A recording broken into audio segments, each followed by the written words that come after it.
เรื่องราวของชายคนหนึ่งที่เพิ่งออกรถใหม่ป้ายแดงแต่ก็มีเพื่อนสนิทของเขามายืมรถเพื่อไปเที่ยวต่างจังหวัดด้วยความที่เขาไม่ได้เป็นคนหวงของอยู่แล้วเลยให้รถเพื่อนยืมไปง่ายๆแต่ระหว่างที่ได้รถกลับมาเขากลับต้องเจอเรื่องราวสยองขวัญจนเกือบจะต้องขายรถคันนี้ทิ้งกับเรื่องที่มีชื่อว่า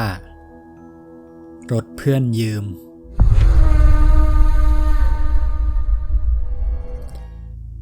เรื่องนี้เป็นเรื่องราวที่เกิดขึ้นกับคุณก้องเขามีอาชีพรับจัดไฟแนนซ์รถยนต์ด้วยความที่ตอนนั้นรถคันเดิมของเขาค่อนข้างเก่ามากแล้วก็มีรถรุ่นใหม่เข้ามาพอดี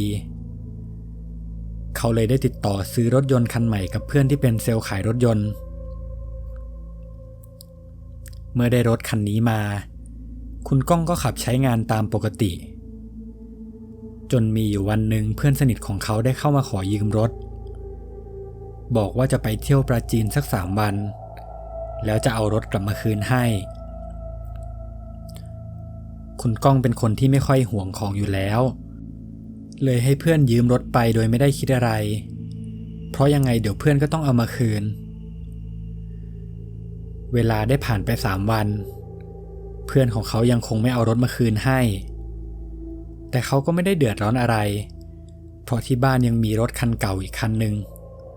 ที่เขายังคงขับใช้งานได้อยู่จนเวลาผ่านไป5 วันเพื่อนของเขาก็ได้ขับรถเอากลับมาคืนให้ที่บ้านแล้วตั้งแต่วันนั้นคุณก้องก็เริ่มใช้รถคันนี้เป็นคันหลักในการใช้งานไปไหนมาไหนทุกอย่างดูปกติจนมีอยู่วันหนึ่งคุณก้องกับเพื่อนๆนัดกันไปดื่มเหล้าที่ร้านเหล้าแห่งหนึ่งพอดื่มเสร็จเขาก็ขับรถกลับบ้านระหว่างทางไปหมู่บ้านของคุณก้องจะเป็นพื้นที่ที่กำลังทำถนนใหม่ถนนก็จะมีหลุมมีบ่อตลอดทางไฟข้างถนนก็จะมีส่องมาบ้างเป็นดวงๆพอให้แค่มองเห็นถนนไกลๆเขาได้ขับรถไปสักพักด้วยความที่ตัวเขาก็เมามานิดหน่อยเขาคิดในใจเล่นๆว่าถ้ามีผู้หญิงเดินผ่านแถวนี้เขาจะจอดรับทันทีและจะอาสาไปส่งเธอที่บ้านหรือถ้าเธอไม่อยากกลับบ้านตัวเองเดี๋ยวเขาจะอาสาพาเธอไปนอนบ้านของเขาเองตอนนั้นเขาก็แค่คิดเล่นๆตามภาษาคนเมาเขาขับรถไปไม่นานจู่ๆด้านหน้าเขาก็มีผู้หญิงคนหนึ่งสวมชุดนักศึกษากระโปรงขาสั้นเดินอยู่ที่ริมถนนด้านหน้ารถของเขาถึงก่อนหน้านี้เขาคิดในใจว่าถ้ามีผู้หญิงจะพาขึ้นรถแต่พอเจอผู้หญิงเข้าจริงๆเขากลับรู้สึกว่ามันแปลกๆเพราะเวลานี้ก็ดึกมากๆแล้วทำไมยังมีผู้หญิงมาเดินเล่นแถวนี้แต่เขาก็คิดว่าแถวนี้วินมอไซค์น่าจะหมดเธอเลยต้องเดินกลับบ้านคนเดียวเขาตัดสินใจจอดรถเทียบผู้หญิงคนนั้นแล้วเปิดกระจกถามว่าเธอจะไปไหนเธอก็ตอบว่ากำลังจะเดินเข้าบ้านของเธออยู่ในซอยข้างหน้าซึ่งเป็นทางผ่านบ้านของคุณก้องพอดีเขาเห็นหน้าผู้หญิงคนนั้นชัดเจนเธอค่อนข้างน่ารักมากผิวขาวสวยคุณก้องเลยบอกเธอไปว่าขึ้นมาสิเดี๋ยวพี่ไปส่งเองผู้หญิงคนนั้นค่อยๆเดินเข้ามาใกล้กระจกรถเธอชะเง้อมองมาด้านในค่อยๆมองไปที่เบาะด้านหน้าและเบาะด้านหลังก่อนที่เธอจะหันไปบอกคุณก้องว่าพี่รถพี่หนูขึ้นไม่ได้หรอกตอนนั้นคุณก้องก็มองไปที่เบาะด้านข้างคนขับเห็นเอกสารและแฟ้มวางอยู่เต็มไปหมดเลยคิดว่าน่าจะเป็นเพราะรถของเขารกเธอก็เลยไม่กล้าขึ้นมาคุณก้องเลยเอื้อมมือไปหยิบของทั้งหมดแล้วโยนไปที่เบาะด้านหลังก่อนที่เขาจะหันกลับมาหาเธอแต่ตอนนี้กลับไม่มีใครอยู่ตรงนั้นแล้วเขารีบลงจากรถแล้วพยายามมองหาผู้หญิงคนนั้นแต่รอบๆกลับมีแต่ต้นไม้เต็มไปหมดเขาคิดในใจว่าเธอไม่น่าจะเดินไวจนเขามองไม่เห็นระยะเวลาที่เขายกของออกก็แค่แป๊บเดียว ตอนนั้นเขาไม่ได้สนใจอะไรและพยายามขับรถกลับบ้านต่อระหว่างทางที่ขับรถอยู่นั้นก็ได้ยินเสียงก๊อกแก๊กอยู่ที่กระจกด้านหลังขวาเนื่องจากถนนมีหลุมบ่อเต็มไปหมดเขาคิดว่าน่าจะเกิดจากเสียงราวแขวนผ้าที่เขาแขวนไว้ที่เบาะด้านหลังแล้วตัวแขวนน่าจะกระทบกับตัวกระจกรถในขณะที่รถของเขาตกหลุมเขาพยายามเอื้อมมือไปด้านหลังเพื่อจะหยิบไม้แขวนผ้าออกในขณะที่หน้าของเขายังคงมองตรงไปที่ถนนด้านหน้าและมืออีกข้างนึงก็ขับพวงมาลัยแต่เขาเอื้อมยังไงก็หาไม่เจอเขาเลยหันไปดูปรากฏว่าเห็นเป็นเท้าของผู้หญิงคนหนึ่งอยู่ด้านนอกหน้าต่างลักษณะเหมือนเธอนั่งอยู่บนหลังคารถแล้วก็ห้อยขาลงมาที่กระจกทางขวาเขาเห็นเธอตีขาไปมาที่กระจกรถด้วยความตกใจคุณก้องเลยรีบเบรกรถทันทีตอนที่เขาเบรกรถก็มีเสียงเหมือนอะไรหล่นลงมาจากหลังคารถแล้วกลิ้งไปด้านหลังเขาตกใจมากคิดว่าน่าจะเป็นคนเลยรีบลงไปดูด้านหลังรถจะมีไฟสีส้มส่องสว่างอยู่พอให้เห็นพื้นถนนสายตาของเขามองไปตามแสงไฟเห็นเป็นผู้หญิงคนเดียวกันกับที่เขาเจอก่อนหน้านี้เธอกำลังนอนอยู่ที่พื้นลักษณะเอามือกุมที่หัวไว้ดูแล้วเธอน่าจะสลบไปที่หัวของเธอตอนนี้มีเลือดไหลออกมาตามร่องนิ้วเต็มไปหมดเขาค่อยๆเดินไปดูด้วยความเป็นห่วงระหว่างที่เขาเดินเข้าไปใกล้เธอขึ้นเรื่อยๆจู่ๆผู้หญิงคนนั้นก็ลืมตาขึ้นคุณก้องถึงกับตกใจเพราะตอนแรกคิดว่าเธอสลบผู้หญิงคนนั้นค่อยๆลุกขึ้นในขณะที่มือของเธอยังคงกุมหัวอยู่เลือดก็ค่อยๆไหลมามากขึ้นเรื่อยๆเธอจ้องมองมาที่คุณก้องตาแข็งแล้วก็ค่อยๆเดินถอยหลังไปช้าๆในความมืดตอนนั้นเขาไม่ได้คิดว่าเธอเป็นผีเขาพยายามเรียกเธอเพราะว่าเป็นห่วงน้องเป็นอะไรไหมน้องแต่ผู้หญิงคนนั้นก็ค่อยๆถอยหลังไปจนลงไปที่คูน้ำข้างทางที่อยู่ด้านหลังป่าคูน้ำตรงนั้นไม่ได้ลึกมากความสูงน่าจะประมาณแค่หัวเข่าเธอค่อยๆถอยหลังไปเรื่อยๆในคูน้ำจนเธอหายไปในความมืดคุณก้องเริ่มคิดว่าผู้หญิงคนนี้ไม่ใช่คนแน่ๆเขารีบวิ่งขึ้นรถแล้วก็ขับรถกลับบ้านลักษณะบ้านของคุณก้องจะเป็นทาวน์โฮมติดๆกันหลายหลังเป็นหมู่บ้านที่เพิ่งสร้างเสร็จใหม่ๆบ้านของเขาจะอยู่ท้ายซอยริมสุดเพราะมีพื้นที่ด้านข้างเยอะกว่าบ้านหลังอื่นๆและเวลาทำเสียงดังจะได้ไม่รบกวนคนอื่นๆด้วยความที่หมู่บ้านยังใหม่ทำให้รอบๆบ้านของเขาจะยังไม่ค่อยมีคนมาซื้อจะมีก็แต่คนที่เพิ่งมาซื้อเก็บไว้แล้วนานๆก็จะเข้ามาบ้านทีส่วนต้นซอยจะเห็นมีคนอยู่ค่อนข้างเยอะแล้วแต่ช่วงหลังๆคุณก้องจะได้ยินเสียงประตูรถข้างๆบ้านบ่อยครั้งในช่วงกลางคืนแต่ก็คิดว่าน่าจะเป็นเพื่อนบ้านที่ย้ายเข้ามาใหม่วันนั้นคุณก้องก็ได้ขับรถไปจนถึงบ้านตามปกติเขาจอดรถไว้ด้านหน้าทางเข้าบ้านเพราะด้านในช่องที่เป็นลานจอดรถจะมีรถคันเก่าของเขาจอดอยู่ระหว่างที่เขากำลังจะเข้านอนที่หัวเตียงจะมีโคมไฟสีส้มๆเปิดอยู่พร้อมกับวางกุญแจรถไว้ที่โต๊ะเขาหันไปปิดไฟที่หัวเตียงพร้อมกับล้มตัวลงนอนแต่แล้วตอนนั้นในความมืดจู่ๆก็มีไฟแสงสีแดงส่องออกมาจากกุญแจรถลักษณะเหมือนคนกำลังกดปลดล็อกรถเขาตื่นขึ้นแล้วก็หยิบกุญแจรถมาดูระหว่างนั้นเองเขาก็ได้ยินเสียงดังกึกเป็นเสียงเปิดประตูรถจากด้านล่างเขาพยายามเปิดม่านที่หัวเตียงออกไปดูช้าๆตอนนั้นคุณก้องมองลงไปเห็นประตูด้านหลังซ้ายของรถถูกเปิดค้างไว้อยู่ทันใดนั้นเองก็มีหญิงสาวชุดนักศึกษาคนเดิมที่เขาเห็นก่อนหน้านี้ค่อยๆเดินลงมาจากรถลักษณะเธอเอามือกุมหัวคุณก้องตกใจมากเขาได้แต่สงสัยว่าเธอขึ้นรถเข้ามาได้ยังไงตอนนั้นเขาก็กลัวว่าเธอจะมาทำอะไรไม่ดีกับรถเขาหรือเปล่าเขาเลยรีบโทรแจ้งตำรวจให้เข้ามาดูระหว่างนั้นเอง ไฟที่กุญแจรถของเขาก็สว่างขึ้นอีกครั้งรอบนี้ไฟสว่างเหมือนคนกำลังกดกุญแจค้างไว้ซึ่งเป็นการเปิดท้ายรถเขาหันไปมองที่รถอีกรอบผู้หญิงคนนั้นค่อยๆเดินออกจากประตูแล้วเดินเหมือนคนขาหักเธอค่อยๆลากขาไปเรื่อยๆค่อยๆอ้อมไปที่หลังรถในขณะที่มือของเธอยังคงกุมหัวอยู่เธอค่อยๆเปิดท้ายรถช้าๆคุณก้องมองตามผู้หญิงคนนั้นตลอดในใจก็เริ่มกลัวตัวสั่นเพราะสิ่งที่เขาเจอดูเหมือนจะไม่ใช่คนแล้วแน่ๆผู้หญิงคนนั้นค่อยๆมุดไปที่ท้ายรถแล้วก็ปิดท้ายรถเสียงดังตอนนั้นเขาถึงกับสะดุ้งทำอะไรไม่ถูกกำลังคิดว่ามันเกิดอะไรขึ้นกับเขากันแน่เขาพยายามตั้งสติแล้วเอื้อมมือจะไปเปิดไฟที่หัวเตียงแต่ระหว่างที่เขากำลังดึงเชือกเพื่อเปิดสวิตช์ไฟทันใดนั้นเองในจังหวะที่เขาดึงเชือกออกไฟทั้งบ้านก็ดับลงทันทีรวมถึงไฟหน้าบ้านด้วยไม่ทันที่เขาจะตั้งสติได้ก็มีเสียงเปิดท้ายรถดังขึ้นอีกครั้งดังกึกเขาค่อยๆหันไปมองปรากฏว่าผู้หญิงคนนั้นกำลังโผล่หัวออกมาจากท้ายรถ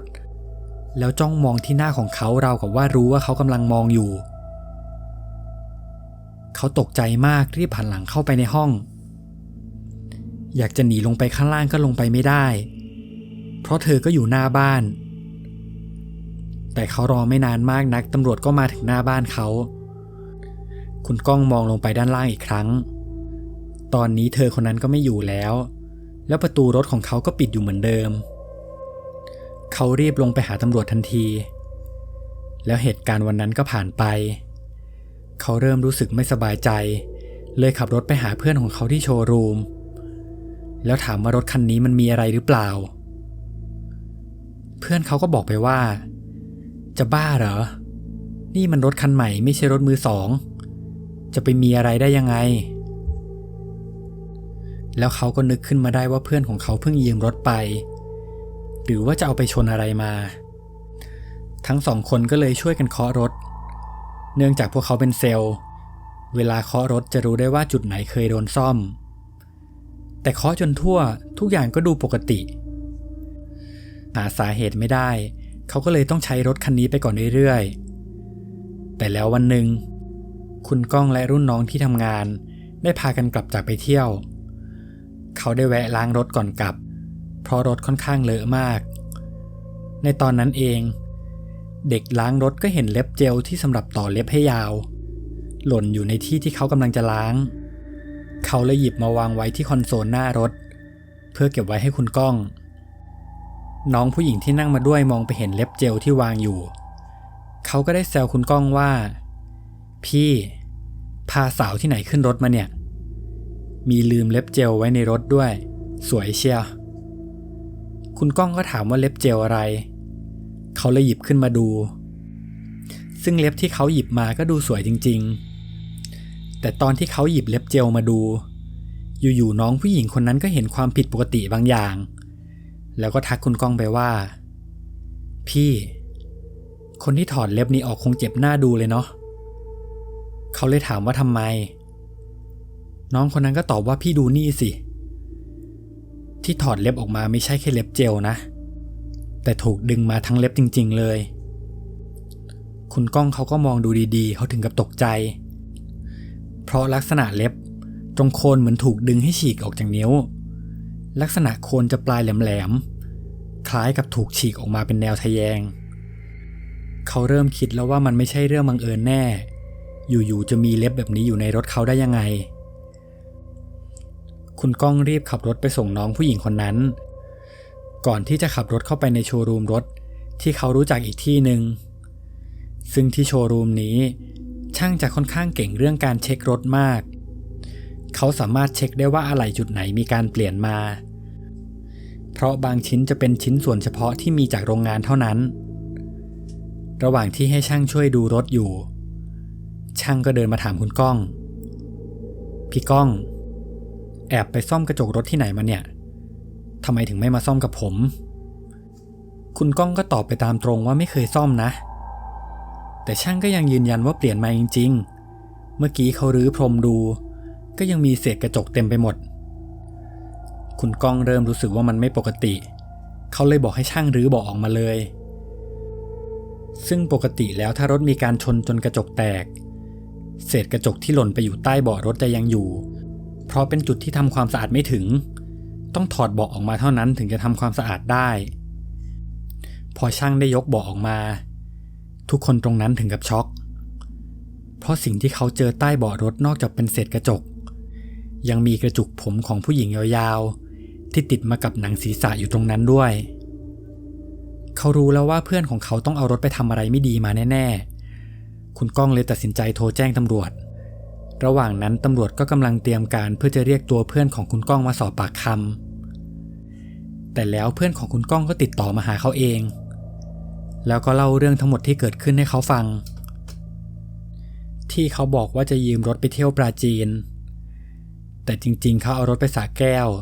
เพื่อไปบ่อนการพนันในจังหวัดนั้นโดยนั่งรถไปกับแฟนสาวของเขาและมีเพื่อนอีก2 คนนั่งมาด้วยแต่บอกแฟนเขาว่าพามาพักผ่อนแล้วระหว่างที่แฟนเขานอนอยู่โรงแรมเขาก็ไปเล่นการพนันกับเพื่อนทั้ง2 คนซึ่งเขาได้เล่นเสียไปจนหมดตัวเลยขอยืมเงินเพื่อนที่มาด้วยกันแต่เพื่อนเขาก็บอกว่าถ้ารอบนี้เล่นเสียอีกต้องมีอะไรมัดจำแล้วนะขากลับเลยจะขอแฟนของเขามาขัดดอกก่อนละกันตอนนั้นแฟนของเขายังเป็นแค่เด็กนักศึกษาและค่อนข้างหน้าตาน่ารักด้วยความที่ผีพนันเข้าสิงเขาก็เลยตอบตกลงไปจนสุดท้ายเขาก็เล่นเสียจริงๆขากลับเข้ากรุงเทพจากปกติที่เขาจะต้องเป็นคนขับแล้วแฟนเขานั่งข้างๆรอบนี้เขาให้เพื่อนอีกคนนึงขับ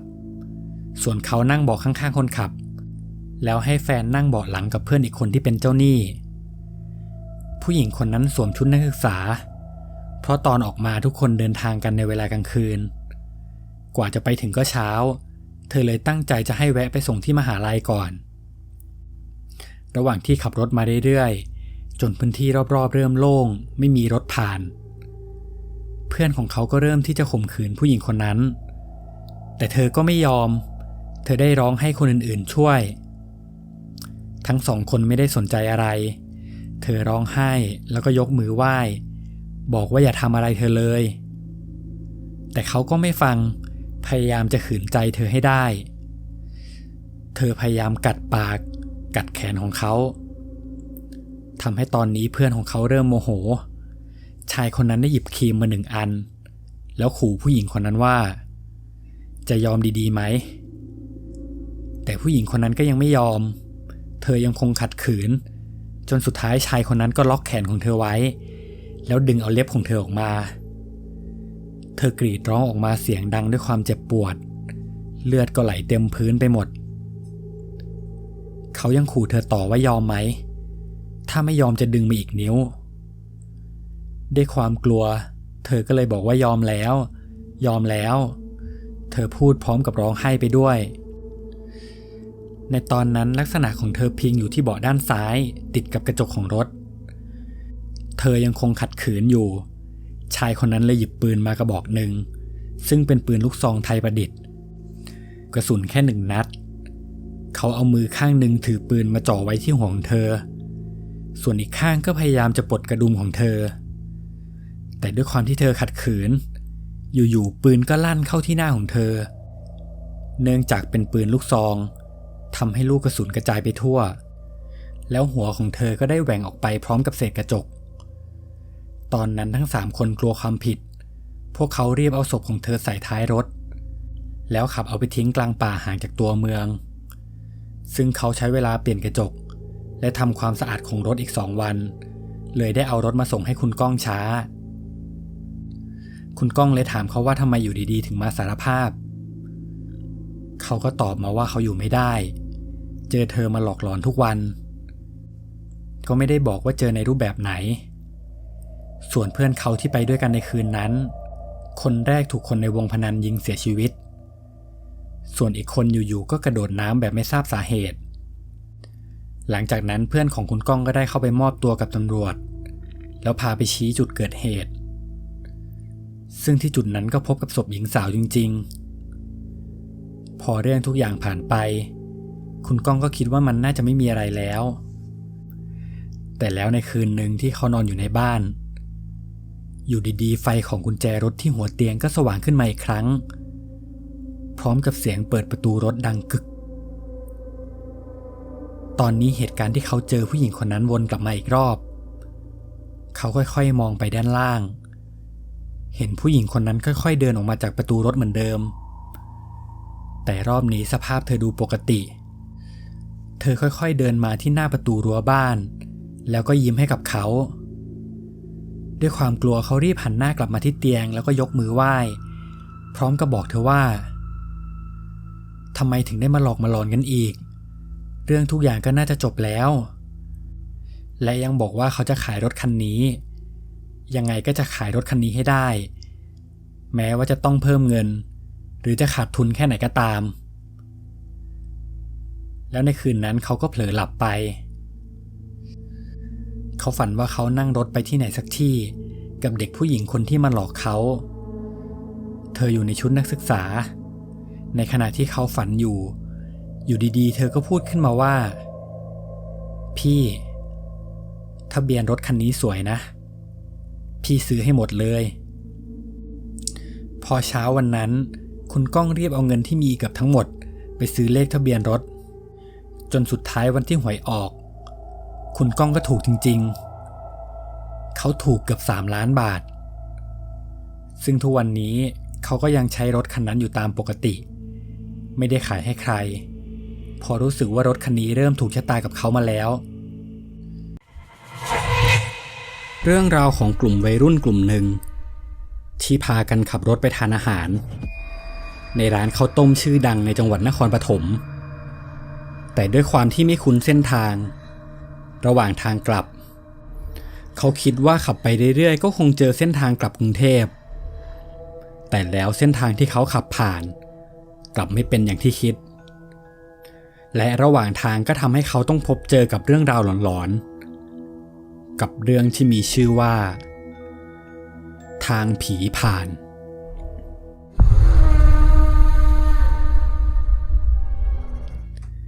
เรื่องนี้เป็นเรื่องราวของคุณวินเหตุเกิดขึ้นเมื่อหลายปีก่อนในช่วงที่คุณวินกลับมาจากต่างประเทศเนื่องจากเขาไปค่อนข้างนานทำให้ไม่ค่อยมีคนรู้จักแต่เขาก็มีเพื่อนตอนเรียนอยู่มหาลัยกรุงเทพ2 คน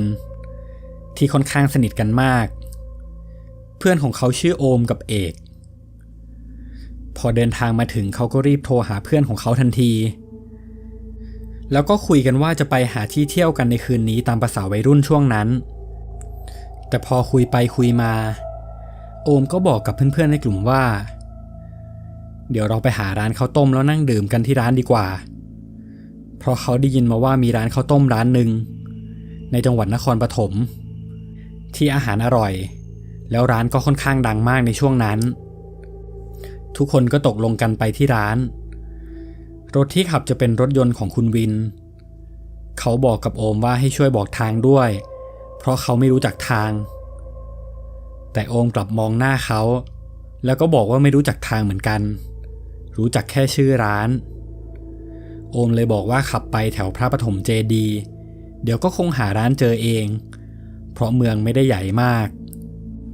ในรถจะมีคุณวินเป็นคนขับ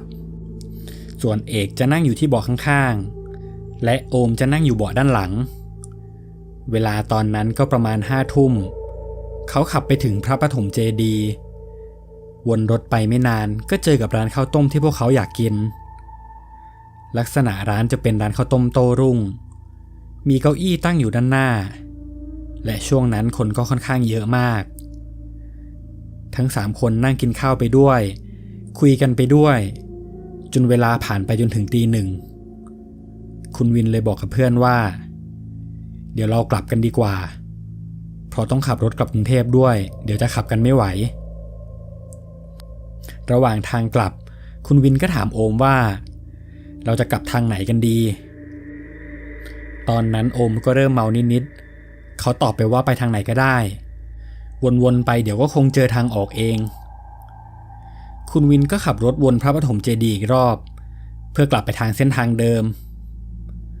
เขาขับไปจนถึงจุดที่เป็นวงเวียนในตอนนั้นเองก็มีรถคันหนึ่งปาดหน้าเขาเข้ามา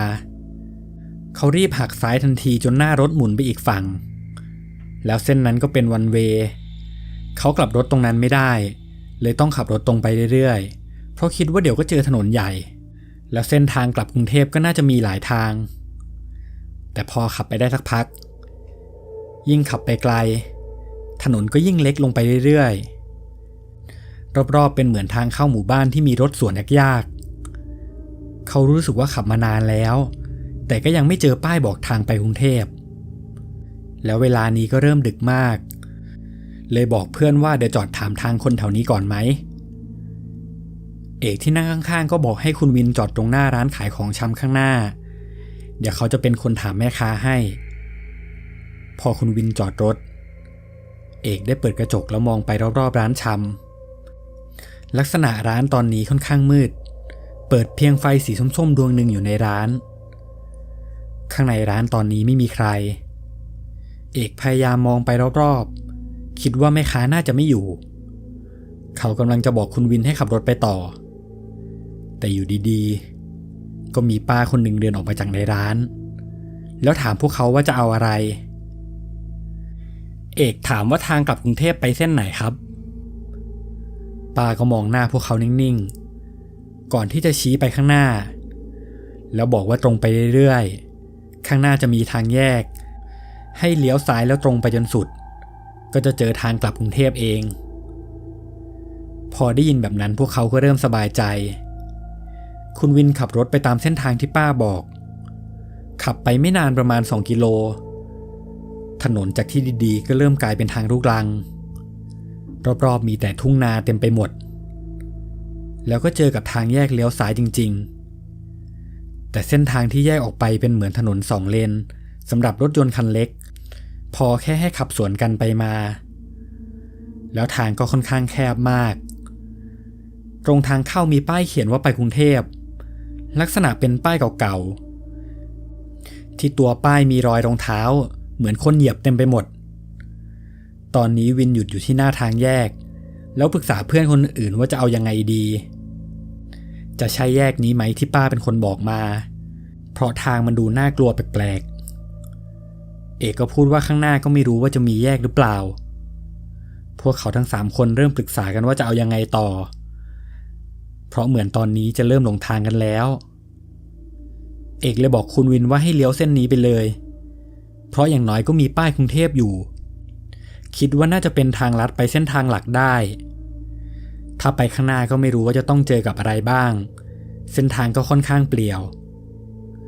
ก่อนที่คุณวินจะตัดสินใจเลี้ยวซ้ายไปตามถนนลูกรังเส้นนั้นไปเรื่อยๆพอขับไปสักพักจากที่ถนนเป็น2 เลนอยู่ๆถนนก็ถูกบีบให้เป็นเลนเดียวซึ่งถ้ามีรถมาข้างหน้าก็ไม่สามารถขับสวนกันได้แน่ๆเพราะข้างทางก็เป็นคันนาสูงๆตอนนี้คุณวินเริ่มกลัวเขาเริ่มเปิดเพลงฟังในรถแล้วก็เปิดไฟสูงเพื่อให้ไฟ2 ทางได้ไกลขึ้นแต่ด้านหน้ารถก็ยังคงมีแต่ความมืดไม่มีวี่แววของรถบ้านคนหรือถนนใหญ่เลยสักนิดเขาเริ่มรู้สึกแปลกๆเลยเอื้อมมือไปปิดเพลงแล้วถามเพื่อนว่าให้ย้อนกลับไปทางเดิมกันไหมเพราะเส้นนี้ไม่รู้จะพาเราไปไหนถ้ากลับตอนนี้ยังพอถอยรถไปยังจุดที่เป็น2 เลนแล้วก็กลับรถได้แต่คนอื่นๆก็บอกว่าไหนๆก็มาถึงขนาดนี้แล้วให้ตรงไปก่อนคุณวินพยายามมองกระจกหลังอยู่เรื่อยๆเพื่อดูว่ามีรถคันอื่นขับตามหลังมาไหมแต่ทั้งข้างหน้าและข้างหลังต่างก็มืดสนิทในตอนนี้อยู่ๆเอกก็เปิดไฟข้างในรถคนอื่นๆถึงกับสะดุ้งด้วยบรรยากาศที่ทั้งเงียบและวังเวงคุณวินเลยถามเอกว่าเกิดอะไรขึ้นจะเปิดไฟทำไมเอกก็ตอบมาว่าไม่มีอะไรแค่รู้สึกกลัวเลยเปิดไฟให้สว่างเอาไว้คุณวินก็พูดไปว่าจะเปิดทำไมถ้าเปิดก็ยิ่งเป็นจุดเด่นเผื่อแถวนี้มีใครคิดจะทำอะไรไม่ดีเขาอาจจะมองเห็นได้ว่าเราอยู่ข้างในกันกี่คนก่อนที่จะบอกให้เอกปิดไฟเหมือนเดิม จากนั้นเขาก็เริ่มขับรถไปเรื่อยๆตอนนี้ก็ยังไม่มีวี่แววว่าจะเจอถนนใหญ่รอบๆจากที่เป็นทุ่งนาก็จะเป็นคูน้ำเต็มสองข้างทางพอขับไปได้สักพักอยู่ๆโอมที่นั่งอยู่เบาะด้านหลังก็เอนตัวลงนอนราบไปกับเบาะพวกเขาได้แต่สงสัยว่าเพื่อนเป็นอะไรแต่คิดว่าเพื่อนคงง่วงเพราะดื่มมาเยอะเลยไม่ได้คิดอะไรมากแต่พอขับไปได้อีกสักพักอยู่ๆเอกที่นั่งอยู่ข้างๆเขาก็เอนเบาะไปจนสุดแล้วก็ทำท่าทางนอนเอามือข้างนึงก่ายหน้าเอาไว้เพื่อปิดตาคุณวินเห็นแบบนั้นเลยพูดกับเอกไปว่าจะนอนกันหมดเลยเหรอทำไมไม่อยู่เป็นเพื่อนกันก่อนแต่ทุกคนต่างก็เงียบไม่พูดไม่จาคุณวินยังขับรถต่อไปเรื่อยๆจนห่างจากทางเข้ามาเกือบ5 กิโลด้วยความที่ถนนเปลี่ยวมากเขาเลยขับรถเร็วไม่ได้ตอนนี้เองระหว่างที่รถยังคงขับไปเรื่อยๆไฟหน้ารถก็ส่องเห็นอะไรบางอย่างรถเริ่มขยับเข้าใกล้ขึ้นเขาเห็นเป็นผู้หญิงใส่เสื้อคอกระเช้ากำลังจูงยายแก่ๆคนหนึ่งอยู่ริมถนนทั้ง2 คนยืนอยู่ฝั่งเดียวกันกับที่คุณวินนั่ง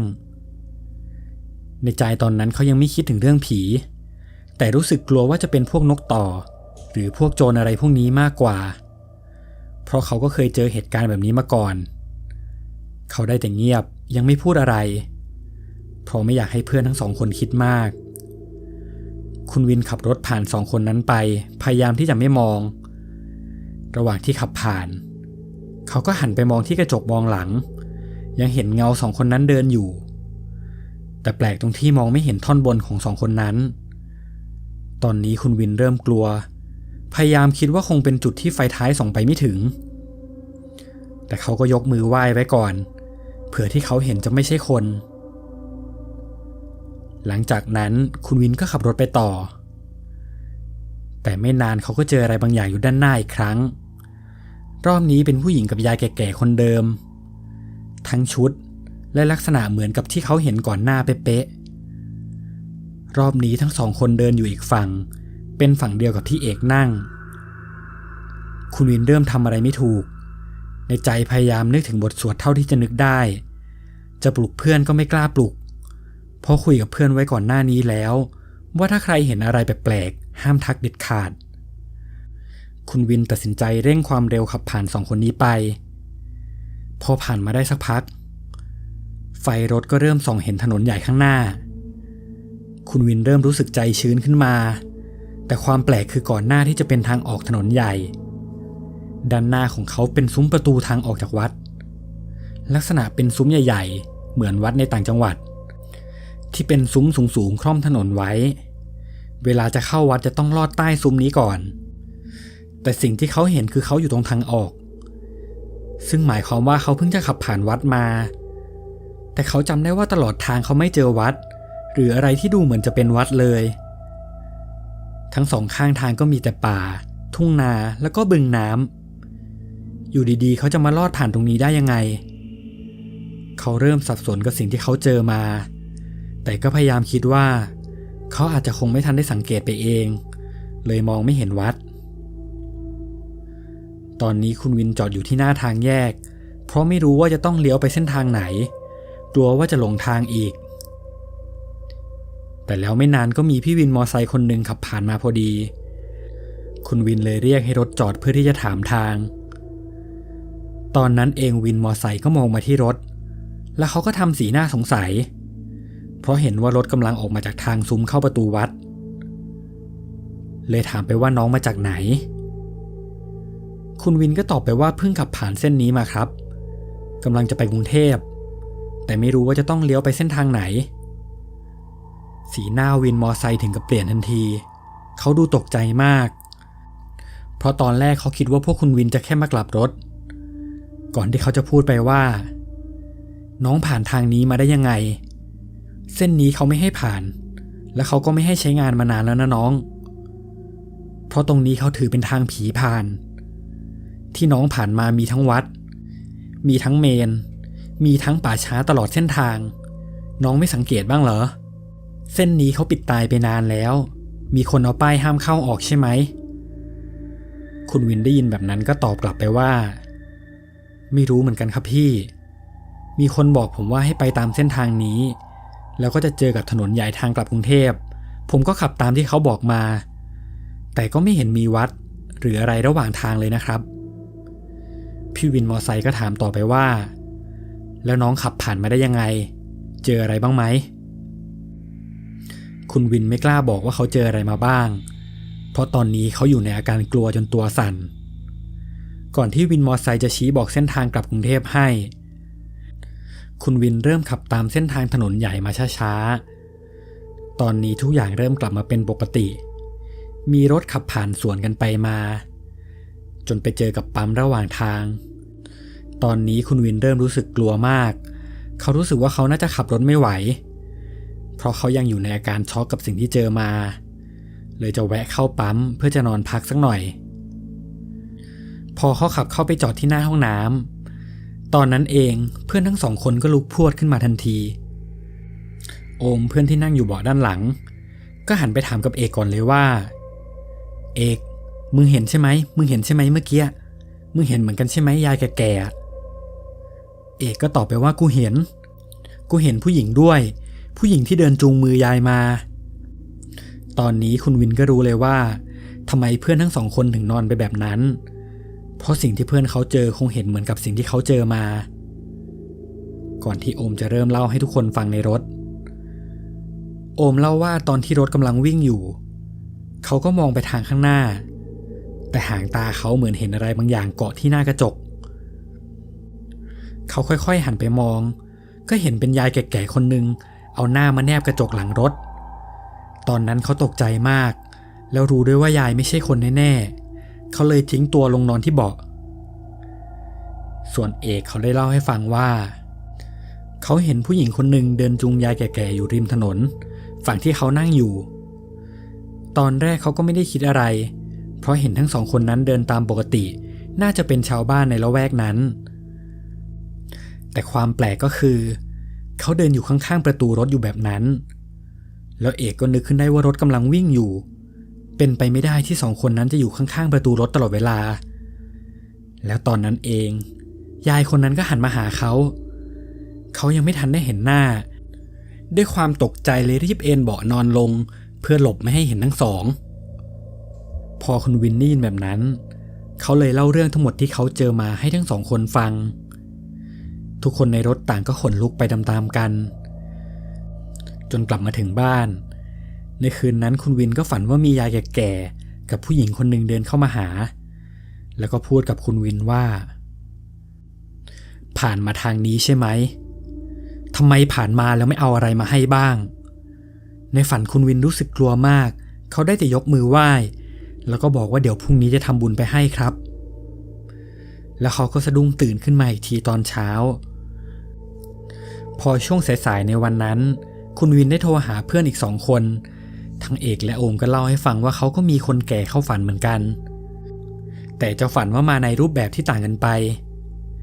คุณวินเลยชวนให้ทุกคนกลับไปที่พระปฐมเจดีย์อีกรอบเพื่อจะทำบุญให้กับดวงวิญญาณที่เขาได้พบเห็นแล้วหลังจากนั้นพวกเขาก็ไม่เคยฝันเรื่องราวแปลกๆอีกเลยคนที่มีโอกาสเจอผีมากที่สุดคงหนีไม่พ้นคนที่ต้องทำงานกลางคืนยิ่งต้องเดินทางไปต่างจังหวัดไกลๆเหมือนกับอาชีพของชายคนนี้ที่ต้องไปส่งแก๊สในต่างจังหวัดเกือบทุกๆวันแต่แล้วก็ถึงคราวซวยของเขาที่ต้องนั่งรถไปกับคู่หูขี้เมาคนหนึ่งแล้วคู่หูคนนั้นก็พาเขาไปพบเจอกับประสบการณ์หลอนกับเรื่องที่มีชื่อว่าเห็นขาหนูไหมเรื่องนี้เป็นเรื่องราวของคุณนพเขาทำอาชีพเป็นคนขับรถส่งแก๊สให้กับบริษัทแห่งหนึ่งซึ่งเหตุการณ์ทั้งหมดนี้เกิดขึ้นประมาณปีพ.ศ. 2554ช่วงนั้นเป็นปีที่น้ำท่วมหนักทำให้เขาต้องย้ายงานมาทำในอีกบริษัทหนึ่งที่เป็นบริษัทส่งแก๊สเหมือนกันเขาทำงานที่บริษัทนี้ไปได้สักพัก วันหนึ่งทางบริษัทต้องการให้เขาไปส่งแก๊สที่จังหวัดหนึ่งในภาคอีสานซึ่งตั้งแต่ทำงานนี้มาเขายังไม่เคยขับรถไปโซนอีสานเลยสักครั้ง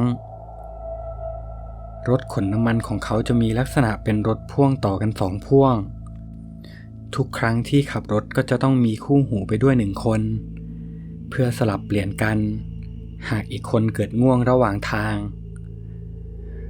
ปกติแล้วคุณนพจะมีคู่หูประจำอยู่คนหนึ่งแต่ในวันนั้นคู่หูของเขาก็เพิ่งมาส่งรถเพราะก่อนหน้านี้ได้ไปส่งแก๊สที่อื่นมาก่อนทำให้รอบนี้คุณนพต้องออกเดินทางไปกับออยเด็กหนุ่มที่เพิ่งเข้ามาทำงานใหม่ได้ไม่นานพอถึงเวลาที่จะต้องออกรถคุณนพก็เห็นออยคู่หูของเขาเดินเข้ามาแต่ตอนนี้ลักษณะของออยเหมือนคนที่ดื่มแอลกอฮอล์มาค่อนข้างเยอะโดยปกติคนขับรถจะต้องเป็นเด็กใหม่คุณนพเห็นว่าออยน่าจะขับรถไม่ไหวเลยบอกว่าให้ออยนั่งไปเป็นเพื่อนก็พอเดี๋ยวเขาจะเป็นคนขับเองทั้งสองคนเริ่มเดินทางในช่วงกลางดึกระหว่างที่ขับรถทุกอย่างเป็นไปตามปกติคุณนพขับรถไปเรื่อยๆส่วนออยก็ดูท่าทางจะไม่น่าไหวหน้าตาของออยตอนนี้พร้อมจะหลับตลอดเวลาคุณนพขับรถไปได้ประมาณชั่วโมงกว่าด้วยความที่ออยเมาเขาเลยหันมาบอกคุณนพว่าพี่ผมปวดฉี่จอดให้ผมฉี่หน่อยในตอนนั้นคุณนพก็รู้สึกปวดฉี่เหมือนกันเลยพยายามมองหาจุดจอดสักจุดแต่พอขับไปได้สักระยะคุณนพก็เจอจุดหนึ่งที่มีพื้นที่ยื่นออกมาจากถนนสำหรับให้รถจอดในตอนนั้นพื้นที่ยังไม่เจริญมากนักทำให้รอบๆจะเป็นป่าเกือบทั้งหมดออยเดินไปฉี่ที่ท้ายรถส่วนคุณนพก็ยืนฉี่อยู่ด้านหน้ารถโดยตัวรถจะเปิดไฟฉุกเฉินไว้ระหว่างที่พวกเขาทั้งสองคนยืนฉี่อยู่คุณนพก็หันไปมองออยที่ยืนอยู่ไกลๆด้วยความเป็นห่วงเพราะเห็นว่าออยเมากลัวจะเดินไปเรื่อยในตอนนั้นเองเขาเห็นว่าออยทำท่าทางแปลกๆเขาทำท่าเหมือนจะฉี่แต่ก็ยังไม่ฉี่เขาเห็นว่าออยมองไปรอบๆตรงพื้นหญ้าข้างทางเหมือนเขากำลังหาอะไรบางอย่างเขาเตะพื้นหญ้าไปมาแต่แล้วจู่ๆเหมือนเขาจะเจอสิ่งที่เขาตามหาออยได้ก้มลงไปหยิบของสิ่งนั้นก่อนที่เขาจะอ้อมมาที่ท้ายรถแล้วก็โยนสิ่งนั้นเข้าที่ท้ายรถไปคุณนพก็คิดในใจว่าออยจะเก็บอะไรมาก่อนที่ออยจะเดินไปฉี่ตรงจุดเดิมในตอนนั้นคุณนพหันหน้ากลับมาเพื่อที่จะฉี่ต่อไม่ได้สนใจอะไรแต่อยู่ดีๆห่างตาเขาก็รู้สึกว่าออยกำลังทำอะไรบางอย่างอยู่เขาก็เลยหันไปดูออยอีกรอบแต่ว่าตอนนี้กลับมีผู้หญิงคนหนึ่งยืนอยู่ข้างๆออยตอนนั้นเขาก็งงกับสิ่งที่เขาเห็นเพราะก่อนหน้านี้ก็ไม่มีใครอยู่ตรงนั้นเลยแล้วผู้หญิงคนนี้มายืนอยู่ตอนไหนออยยังคงยืนคุยกับผู้หญิงคนนั้นพร้อมกับทำท่าทางบิดตัวเหมือนกับเขินอายราวกับว่าทั้งสองคนกำลังจีบกันอยู่แต่ด้วยความสงสัยคุณนพพยายามจ้องมองไปที่ผู้หญิงคนนั้นชัดๆระยะทางที่เขายืนห่างจากออยน่าจะประมาณ300เมตรเขาค่อยๆเพ่งมองไปที่ผู้หญิงคนนั้นเห็นว่าผู้หญิงคนนั้นมีรูปร่างลักษณะหน้าตาค่อนข้างดีใส่เสื้อสีขาวเอวลอยแต่ด้วยความที่เสื้อเป็นสีขาวเลยทำให้เขามองเห็นได้ชัดว่าที่เสื้อตัวนั้นมีคราบสีแดงๆเลอะอยู่คล้ายกับคราบเลือดและที่ชัดไปกว่านั้นสิ่งที่ทำให้เขามั่นใจว่าผู้หญิงคนนี้ไม่ใช่คนแน่ๆคือตัวของเธอจะมีแค่ท่อนบนไม่มีท่อนล่างเหมือนผู้หญิงคนนี้กำลังลอยคุยกับออยอยู่เขามองหน้าออยสลับกับหน้าหญิงสาวออยยังคงหัวเราะและเขาก็ยังยิ้มไม่หยุดสีหน้าออยตอนนี้ดูมีความสุขมากโดยที่เขาไม่รู้ตัวด้วยซ้ำว่าสิ่งที่เขากำลังคุยอยู่ไม่ใช่คนตอนนี้คุณนพตกใจมากเขาทำอะไรไม่ถูก จากที่ยืนฉี่ๆอยู่ร่างกายก็อั้นฉี่เองโดยอัตโนมัติเขารีบหันมารูดซิปก่อนจะมองกลับไปหาออยในตอนนี้ผู้หญิงคนนั้นไม่อยู่แล้ว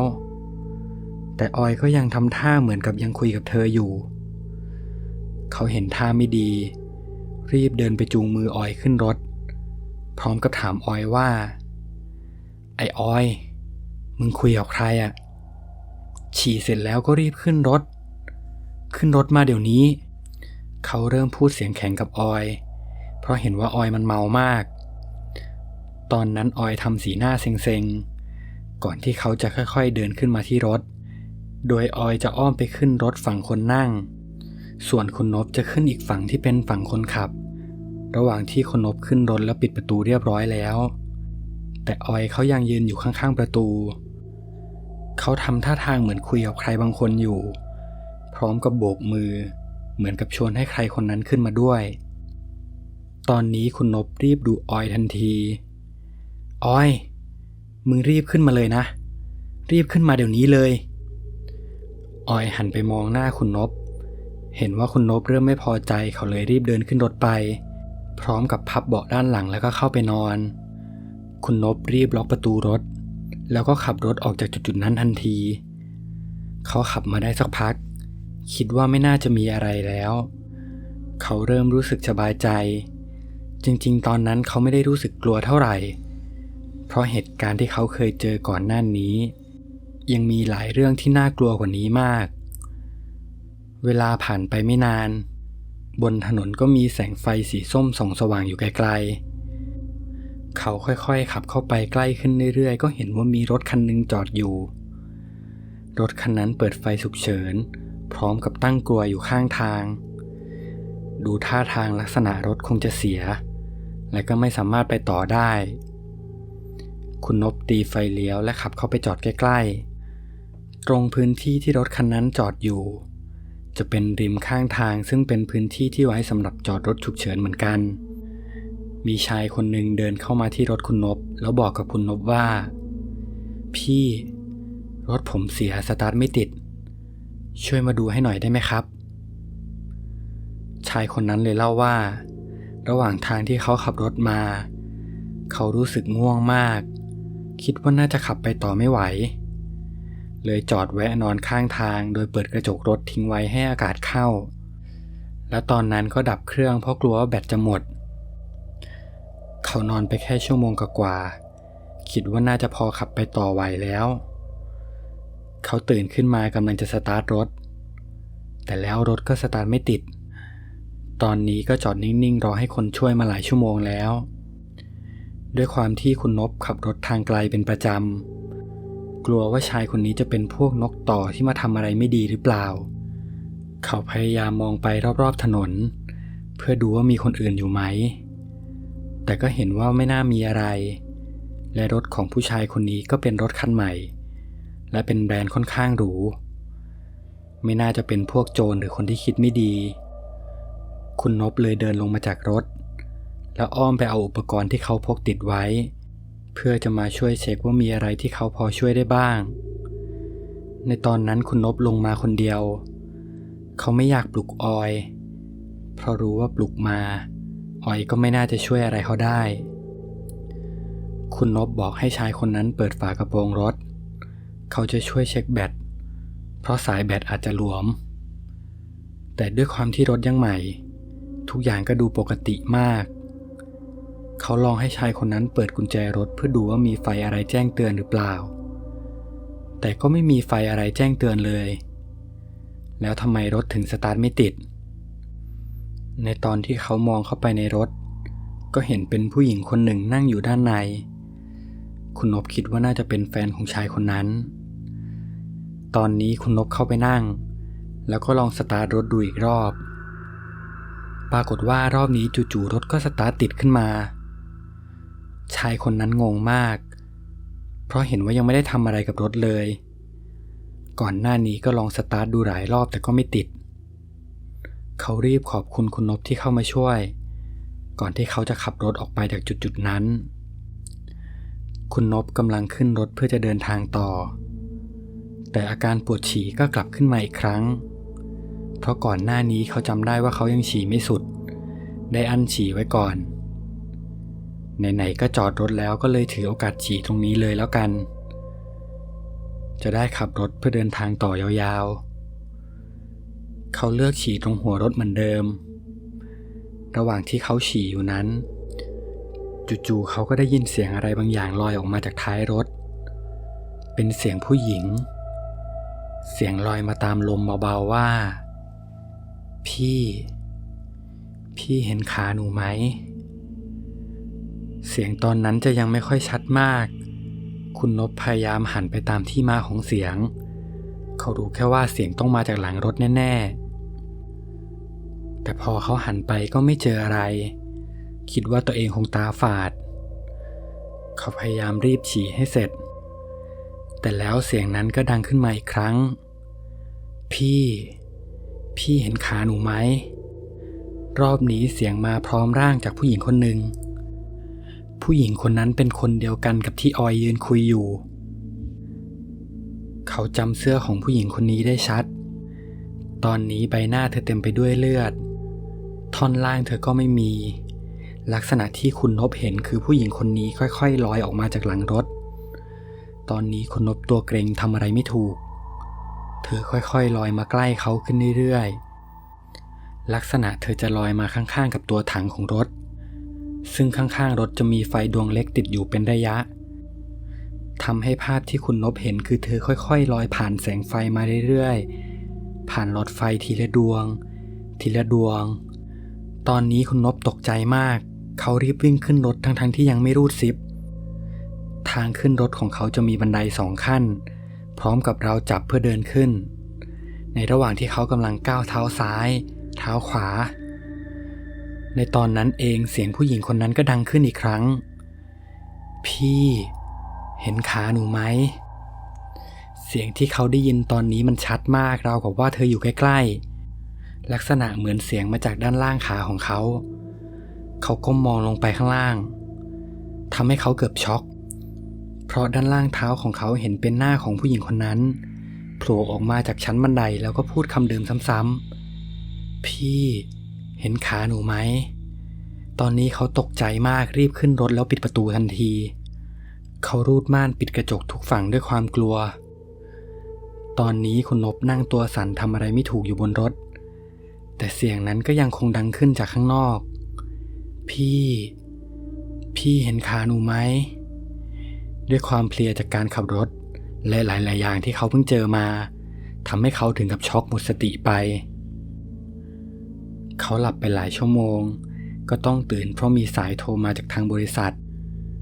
บอกว่าเห็นรถคุณนพจอดนิ่งอยู่หลายชั่วโมงเลยถามเขาไปว่าขับไม่ไหวเหรอแวะนอนใช่ไหมเขาได้สติกลับมาก็เลยรีบตอบกลับไปว่าใช่ครับพี่เมื่อกี้ผมเหนื่อยก็เลยจอดนอนทางบริษัทก็เลยบอกว่าให้คุณนพเดินทางต่อได้แล้วพอปลายทางเขาโทรหาคุณนพรีบออกเดินทางต่อเวลาผ่านไปจนเกือบเช้าเขาแวะที่ปั๊มน้ำมันแห่งหนึ่งเพื่อพักล้างหน้าล้างตาแล้วก็ทำธุระส่วนตัวให้เรียบร้อยในตอนนั้นเองออยก็ตื่นขึ้นเขาเดินมาหาคุณนพที่หน้าห้องน้ำแล้วบอกว่าพี่เมื่อคืนผมนอนกอดสาวทั้งคืนเลยคุณนพก็งงแล้วถามไปว่ากอดสาวอะไรออยก็ตอบว่าเมื่อคืนไงพี่ที่ผมเจอสาวน่ารักข้างๆรถเราไงแล้วผมก็ชวนเธอขึ้นรถมาด้วยผมบอกกับเธอว่าเดี๋ยวจะพาไปเที่ยวให้ขึ้นมาด้วยกันเลยแล้วเดี๋ยวขากลับเขาจะเป็นคนไปส่งเองเมื่อคืนผู้หญิงคนนั้นก็ขึ้นมานอนเบาะหลังกับผมด้วยแล้วก็นอนกอดผมทั้งคืนเลยคุณนพเลยบอกว่าผู้หญิงอะไรไม่มีและเขาก็เล่าสิ่งที่เขาเจอให้กับออยฟังออยก็ได้แต่ทำสีหน้างงๆว่าเมื่อคืนเขาเจอผีเหรอตอนนี้คุณนพและออยก็ได้ขึ้นรถเพื่อที่จะเดินทางต่อจนไปถึงสถานที่ที่เขาต้องส่งแก๊สเขารีบเคลียร์ของออกจากด้านหลังรถในตอนนั้นเองคุณนพก็เจอรองเท้าสีชมพูคู่หนึ่งอยู่ด้านหลังเป็นลักษณะรองเท้าของผู้หญิงเก่าๆมีอยู่แค่ข้างเดียวคุณนพเลยถามออยว่า ออยเมื่อคืนได้หยิบอะไรใส่ท้ายรถไหมเห็นเมื่อคืนทำท่าเหมือนจะโยนอะไรเข้ามาด้านหลังใช่รองเท้าสีชมพูนี้หรือเปล่าออยก็ได้แต่บอกว่าจำไม่ได้ครับพี่เพราะเมื่อคืนผมเมามากแต่คุณนพก็คิดว่าน่าจะเป็นเพราะรองเท้าคู่นี้แน่ๆที่ทำให้ผู้หญิงคนนั้นตามมาหลอกเขาในปกติขากลับคุณนพจะต้องเดินทางกลับอีกทางเพราะใกล้กว่าแต่รอบนี้เขาต้องโทรไปแจ้งบริษัทว่าจะขอกลับทางเดิมเส้นที่ผ่านมาเมื่อคืนเพราะต้องเอารองเท้าที่ออยหยิบมาไปเก็บที่เดิมแล้วก็ให้ออยไปขอขมาพร้อมกับบอกเธอว่ามาส่งแล้วนะไม่ต้องตามกลับไปหลังจากนั้นคุณนพก็ไม่ได้ขับรถคันนี้อีกเลยซึ่งรถก็ถูกเวียนกับคนขับรถคนอื่นๆแต่ผ่านไปไม่นานก็มีคนขับรถคนหนึ่งได้นำรถคันนี้ไปขับแล้วก็ชนตอนนั้นสภาพรถเละมากแต่โชคดีที่คนขับรถไม่เป็นอะไรเมื่อรถคันนี้ถูกเอาไปซ่อมก็มีคนขับรถคนอื่นมาเอารถคันนี้ไปขับอีกรอบแล้วรอบนี้ก็เกิดอุบัติเหตุอีกรถได้เข้าไปพุ่งชนกับรถยนต์คันหนึ่งทำให้คนขับรถยนต์คันนั้นตายตอนนี้ก็อยู่ในช่วงระหว่างการดำเนินคดีแล้วรถคันนั้นก็ยังถูกซ่อมอีกรอบนี้มีคนขับรถไปชนอีกแล้วแต่ครั้งนี้เขาชนหนักมากจนทำให้ตัวคนขับรถคันนั้นเสียชีวิตในรถเลยจากความน่ากลัวหลายๆเหตุการณ์ที่เกิดขึ้นทำให้รถคันนี้ไม่มีใครกล้าขับอีกรถเลยถูกจอดทิ้งไว้ที่โรงงานตั้งแต่นั้นเป็นต้นมาแต่ทั้งที่จอดรถไว้เฉยๆรถคันนี้ก็ยังมีเรื่องราวหลอนๆอยู่เป็นประจำลุงยามที่เฝ้าโรงเก็บรถในบริษัทเล่าให้ฟังว่าตอนกลางคืนเวลาประมาณ4 ทุ่มลุงยามเคยได้ยินเสียงเด็กวัยรุ่นพูดคุยกันอยู่รอบๆตัวรถตอนนั้นแกคิดว่าน่าจะเป็นลูกของพนักงานมาเอาของจึงได้เดินไปตรวจดูแต่พอเดินเข้าไปดูใกล้ๆกลับไม่มีใครอยู่แถวนั้นเลยยามบางคนก็บอกว่าเห็นผู้หญิงคนหนึ่งลักษณะมีแค่ท่อนบนวนเวียนอยู่รอบรถเลยคิดว่าผู้หญิงคนนั้นน่าจะยังไม่ไปไหนเรื่องราวของคนที่ทำอาชีพขับรถแท็กซี่ที่ต้องพบเจอกับวิญญาณระหว่างที่เขาได้ไปส่งลูกค้าในหมู่บ้านแห่งหนึ่งย่านเทพารักษ์แต่สิ่งที่น่ากลัวก็คือระหว่างทางทั้งขาไปและขากลับระยะเวลาแค่ชั่วโมงเดียวเขาต้องเจอวิญญาณมาหลอกหลอนถึง4 วิญญาณและเรื่องลี้ลับที่ยังพิสูจน์ไม่ได้อีกจนถึงตอนนี้กับเรื่องที่มีชื่อว่า1 ชั่วโมง 4 วิญญาณ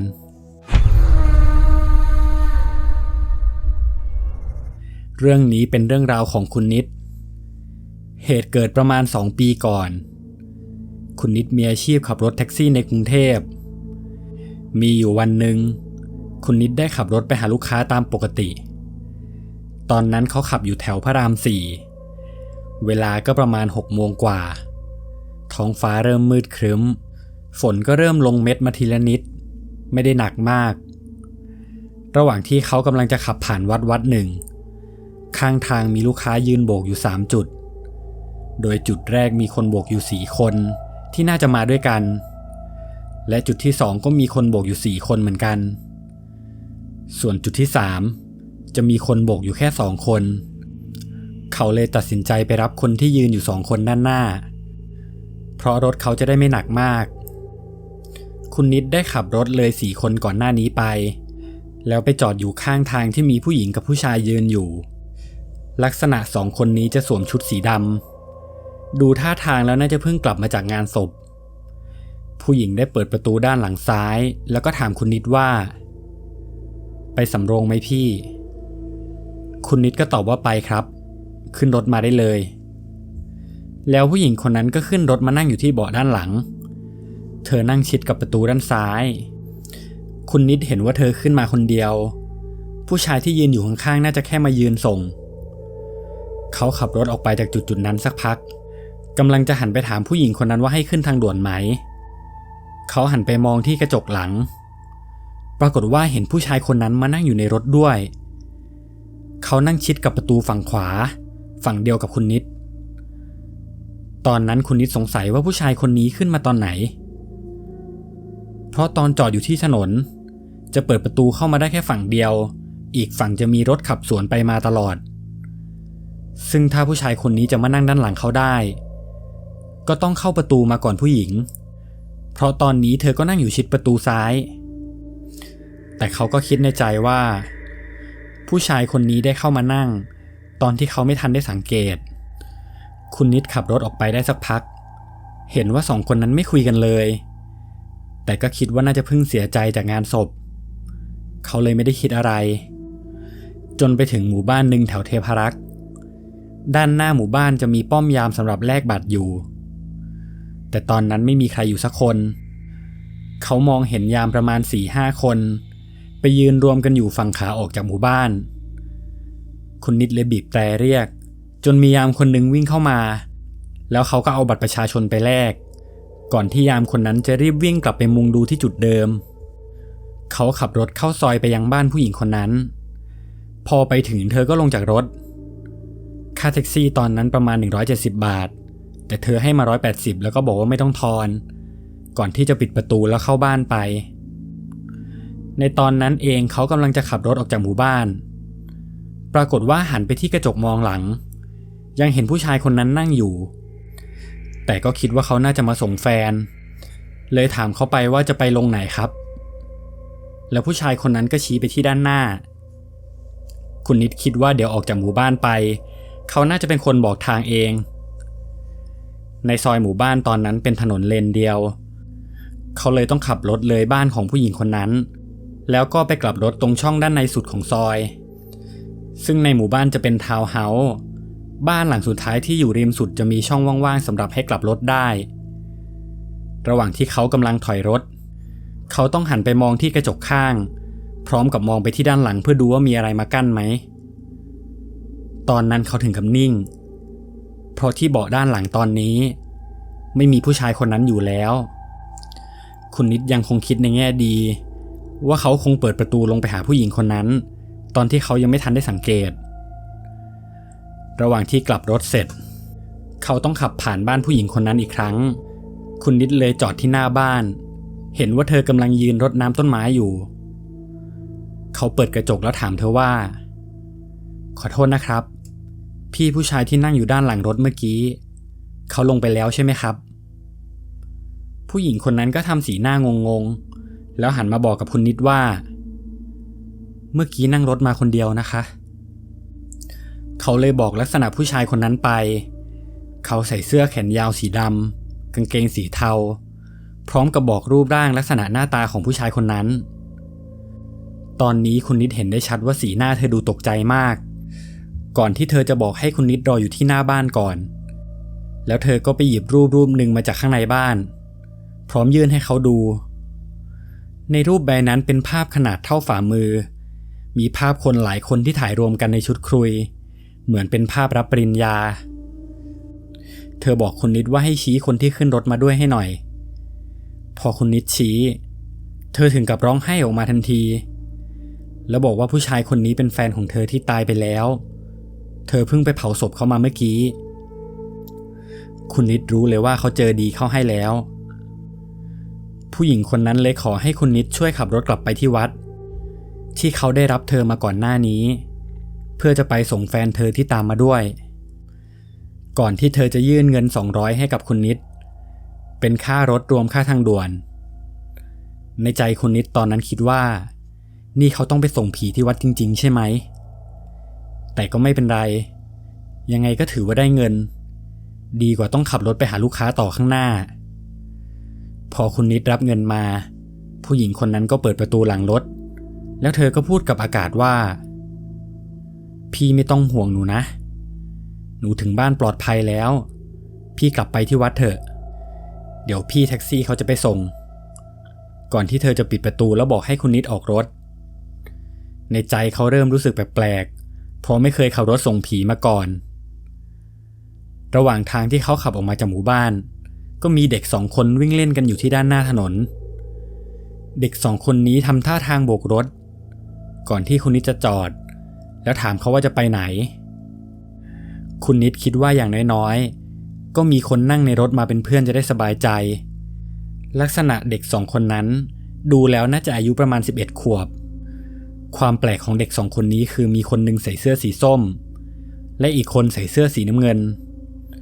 ลักษณะคล้ายๆเป็นเสื้อกั๊กสีมันๆสะท้อนแสงดูไม่เหมือนกับเสื้อที่เด็กแถวนั้นน่าจะใส่กันทั้งสองเดินมาหาคุณนิดลักษณะท่าทางเดินเอียงซ้ายทีขวาทีบางทีก็เดินหัวชนกันท่าทางเหมือนกับคนที่เมาเหล้าเขายังคิดในใจว่าเด็กแค่นี้ทำไมถึงดื่มเหล้าพอเด็กคนนั้นมาถึงเขาก็พูดกับคุณนิดว่าลุงไปช่วยพ่อหนูหน่อยพ่อหนูโดนยามทำร้ายอยู่ข้างหน้าเขาพูดพร้อมกับชี้ไปที่หน้าหมู่บ้านคุณนิดคิดว่าน่าจะเป็นจุดที่เห็นยามรวมกลุ่มกันอยู่เยอะๆตอนที่เขาเข้ามาแน่ๆเลยบอกกับเด็กคนนั้นไปว่าเดี๋ยวลุงไปดูให้ขึ้นรถลุงมาได้เลย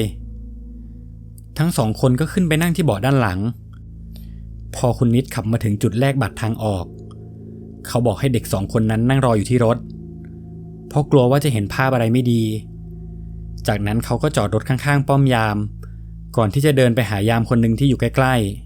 ๆเขาถามยามว่าพี่มีเด็ก2 คนมาบอกผมว่ายามไปทำร้ายพ่อของเขา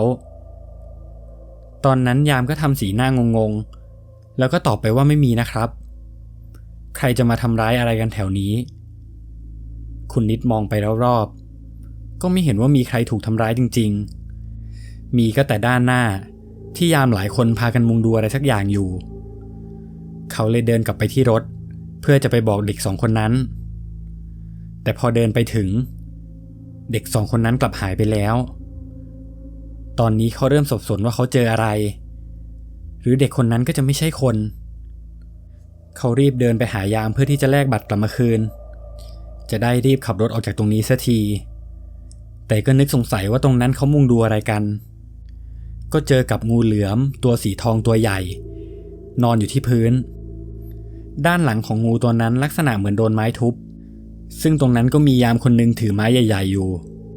ดูท่าทางแล้วกระดูกงูน่าจะหักเลยขยับตัวไม่ได้พอคุณนิดเห็นแบบนั้นเขานึกถึงคำที่เด็ก2 คนนั้นพูดทันทีที่เขาบอกว่าให้ช่วยพ่อเขาหน่อยอาจจะเป็นงูตัวนี้ก็ได้แล้วได้รับปาก2 คนนั้นไว้แล้วว่าจะช่วยเขาเลยตัดสินใจบอกกับยามไปว่าเดี๋ยวเขาจะขอเอางูตัวนี้ไปปล่อยข้างนอกเองแล้วบอกให้ยามเอางูไว้ที่ท้ายรถทุกคนต่างก็ช่วยกันอุ้มงูขึ้นแท็กซี่ก่อนที่คุณนิดจะรีบขับรถออกไปเขาตั้งใจว่าจะพางูตัวนี้ไปที่คลินิกรักษาสัตว์ก่อน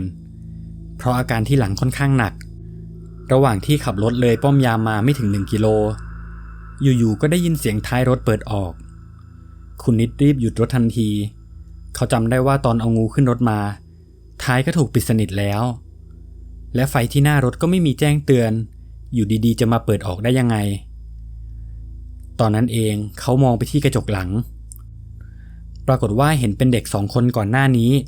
ยืนอยู่ที่หลังรถทั้ง2 คนกำลังช่วยกันประคองชายแก่ๆคนหนึ่งสวมกางเกงสีดำไม่ใส่เสื้อ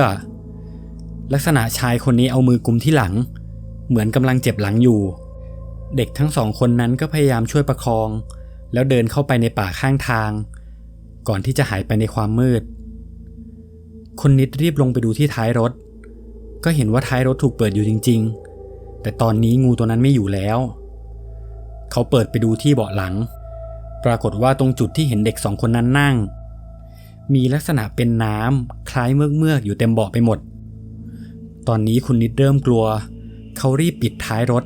แล้วก็วนกลับไปหายามอีกครั้งถามว่าที่ป่าตรงนั้นมีอะไรพอไปถึงก็ได้คำตอบว่าตรงนั้นจะมีศาลเก่าๆตั้งอยู่แต่ก็ไม่เคยมีใครเจออะไรคุณนิดเลยเล่าเรื่องที่เขาเจอมาเมื่อกี้ให้กับยามฟังตอนนั้นยามทุกคนตกใจมากเพราะคิดว่างูตัวนั้นน่าจะเป็นงูเจ้าที่แน่ๆเขาถามคุณนิดว่าจะทำยังไงดีเพราะพวกเขาก็ตีงูไปหลายรอบคุณนิดเลยบอกว่าเดี๋ยวให้พวกเขาขึ้นรถไปด้วยกันแล้วไปทำการขอขมาสิ่งศักดิ์สิทธิ์ที่อยู่หน้าศาลตอนนั้นยามทั้ง4 คนก็ขึ้นมาบนรถคุณนิดพอไปถึงที่ป่า ยามคนหนึ่งที่พกไฟฉายมาด้วยพยายามส่องหาสารรอบๆแต่ส่องไม่นานก็เจอสารไม้เก่าๆสารหนึ่งอยู่ใกล้ๆลักษณะเป็นสารเตี้ยๆคุณนิดมองเข้าไปในสารถึงกับตกใจเพราะด้านในสารมีรูปปั้นเด็ก2 คนใส่เสื้อสีส้มกับสีน้ำเงินและมองไปด้านหลังเด็ก2 คนนั้นก็มีรูปปั้นชายแก่ๆคนหนึ่งสวมกางเกงสีดำซึ่งก็ตรงกับที่เขาเห็นก่อนหน้านี้คุณนิดได้ยกมือไหว้แล้วก็บอกว่าอย่าตามมาหลอกมาหลอนผมเลยผมแค่ผ่านมาส่งลูกค้าแถวนี้ส่วนยามคนอื่นๆก็ยกมือไหว้แล้วพูดขอเข้ามาด้วยความกลัวพอเสร็จเรียบร้อยคุณนิดก็รีบไปส่งยามที่เดิมก่อนที่เขาจะขับรถออกจากหมู่บ้านไปแล้วเขาก็ต้องไปส่งวิญญาณผู้ชายที่อยู่ด้านหลังรถที่วัดต่อพอขับรถไปถึงวัดเขาได้ลงจากรถแล้วก็เปิดประตูทิ้งไว้พร้อมกับพูดกับอากาศว่าผมมาส่งแล้วนะครับไม่ต้องตามผมมานะครับแล้วเขาก็รีบขับรถออกจากจุดนั้นไปทันทีเขาขับออกจากวัดได้ไม่นานคุณนิดก็นึกอะไรได้บางอย่างเขาได้หยิบบัตรในกระเป๋าออกมาปรากฏว่าในกระเป๋าของเขายังคงเป็นบัตรที่แลกมาจากยามในหมู่บ้านยังไม่ได้ไปแลกเอาบัตรประชาชนกลับมาคืนตอนนั้นน่าจะวุ่นๆเพราะมีเรื่องเกิดขึ้นมากมายคุณนิดรีบวนรถกลับไปยังหมู่บ้านนั้นอีกรอบตามเส้นทางเดิมแต่ปรากฏว่าเขาขับหาหมู่บ้านนี้ยังไงก็หาไม่เจอทั้งที่เส้นทางก็ไม่ได้ซับซ้อนมากแต่ขับเข้าไปยังไงก็หาหมู่บ้านไม่เจอป่าที่เขาเจอสารก็ไม่มีเขาวนหาอยู่หลายชั่วโมงจนสุดท้ายเขาก็ต้องทำใจขับรถกลับบ้านไปทั้งแบบนั้นและจนทุกวันนี้บัตรที่เขาแลกกับยามมาก็ยังอยู่ติดตัวเขาเป็นปริศนาที่เขายังจำไม่ได้มาจนถึงปัจจุบันเรื่องราวการพบเจอของชายคนหนึ่งกับบางสิ่งบางอย่างที่ลักษณะคล้ายมนุษย์แต่ก็ไม่ใช่หลายคนเรียกมันว่าผีกะเป็นผีพื้นเมืองที่คนทางภาคเหนือใช้เรียกกันเขาได้พบเจอมันในเวลากลางคืนระหว่างที่เขาเดินทางกลับจากต่างอำเภอในช่วงกลางดึกจนทำให้เขาเกือบเอาชีวิตไม่รอดกับเรื่องที่มีชื่อว่าถูกใจผีเรื่องนี้เป็นเรื่องราวของคุณวันลบผมขอเรียกสั้นๆว่าคุณลบแล้วกันนะครับเหตุเกิดขึ้นในจังหวัดนครสวรรค์ในช่วง5 ปีก่อนตอนนั้นด้านนอกตัวเมืองจะยังไม่ค่อยเจริญมากนักถนนหนทางหลายๆแห่งยังเป็นถนน2 เลนและชาวบ้านก็จะนิยมปลูกมันสำปะหลัง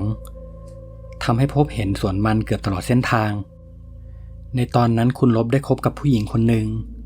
ซึ่งเธออาศัยอยู่ต่างอำเภอเธออยู่ในหมู่บ้านน้ำพุอำเภอลานสักห่างจากหมู่บ้านของคุณลบไปประมาณ50 กิโลได้เขาได้ขับรถไปหาผู้หญิงคนนี้อยู่บ่อยครั้งโดยมีรถประจำตัวคือ Honda Wave จนวันหนึ่งก็เกิดเรื่องขึ้นวันนี้เป็นวันที่คุณลบนัดแฟนสาวไว้ว่าจะไปหาเธอที่บ้านตามปกติเขาโทรหาเธอก่อนเหมือนทุกๆวันทั้งคู่นัดเจอกันช่วงสายๆจะได้มีเวลานั่งรถไปเล่นที่อื่นต่อในวันนั้นคุณลบรีบตื่นตั้งแต่9 โมงเพื่อใช้เวลาอาบน้ำแต่งตัวเมื่อเสร็จเรียบร้อยแล้วเขาก็ขับรถมอเตอร์ไซค์คู่ใจออกไปตามปกติในตอนนั้นเวลาก็ประมาณ10 โมงกว่าแต่บรรยากาศก็กำลังเย็นสบายไม่ได้มีแดดมากนักทำให้เขาไม่ได้รีบร้อนอะไรเขาขับรถไปด้วยชมวิวภูเขารอบทางไปด้วยเขาเล่าว่าในช่วงนั้นในหมู่บ้านหนึ่งจะมีบ้านอยู่แค่ไม่กี่หลังแต่ละหลังจะปลูกห่างกันเกือบ200 เมตรและในหมู่บ้านอื่นๆก็จะห่างกันเกือบ2 กิโลทำให้ระหว่างทางของแต่ละหมู่บ้านค่อนข้างเปลี่ยวไฟถนนก็ไม่ค่อยจะมีอีกทีก็หน้าทางเข้าหมู่บ้านนั้นๆซึ่งก็ค่อนข้างไกลคุณลบขับรถไปเรื่อยๆจนถึงบ้านแฟนของเขาเจอแฟนของเขานั่งรออยู่ที่หน้าบ้านเขาก็ได้ไปไหว้ญาติผู้ใหญ่แถวๆนั้นก่อนที่จะพาแฟนสาว ขับรถไปเล่นบ้านเพื่อนคนอื่นๆจนเกือบทั่วหมู่บ้านเพราะแฟนของเขาค่อนข้างรู้จักกับคนเยอะจนเวลาล่วงเลยไปจนถึง5 โมงเย็นตอนนี้แสงพระอาทิตย์ก็ค่อยๆหมดลงเขาบอกกับแฟนเขาว่าวันนี้ขอกลับบ้านก่อนเพราะพรุ่งนี้ต้องไปทำบุญกับยายแต่เช้าเพราะว่าเป็นวันพระใหญ่ในตอนนั้นคุณลบอาศัยอยู่ที่บ้านกับคุณยายแค่2 คนยายของเขาค่อนข้างเป็นคนชอบทำบุญมากในทุกๆวันพระแกจะเข้าวัดไปฟังพระสวดซึ่งคุณลบเองก็เป็นคนไปรับไปส่งยายอยู่ในทุกๆครั้งแต่ตอนนั้นแฟนของเขากลับห้ามเขาไว้บอกว่าอยากให้อยู่เล่นด้วยกันก่อนค่อยกลับพรุ่งนี้ก็ได้คุณลบก็บอกแฟนเขาไปว่าไม่ได้จริงๆเพราะจะไม่มีใครขับรถพายายไปเขาพยายามหาข้ออ้างต่างๆนานาแต่แฟนเขาก็ยังคงยืนยันจะให้เขาอยู่ด้วยแล้วยังบอกไปอีกว่ารถคนในหมู่บ้านก็มีเยอะแยะจะให้ใครไปส่งยายก็ได้แต่คุณลบรู้ดีว่าคนในหมู่บ้านต่างก็ชอบทำบุญเกือบทุกคนเขายังคงยืนยันคำเดิมว่าจะกลับเพราะคนอื่นๆในหมู่บ้านก็ต้องใช้รถไปทำบุญเหมือนกันแต่ด้วยความที่เขาเป็นคนค่อนข้างรักแฟนมากก็มีเกรงใจแฟนอยู่บ้าง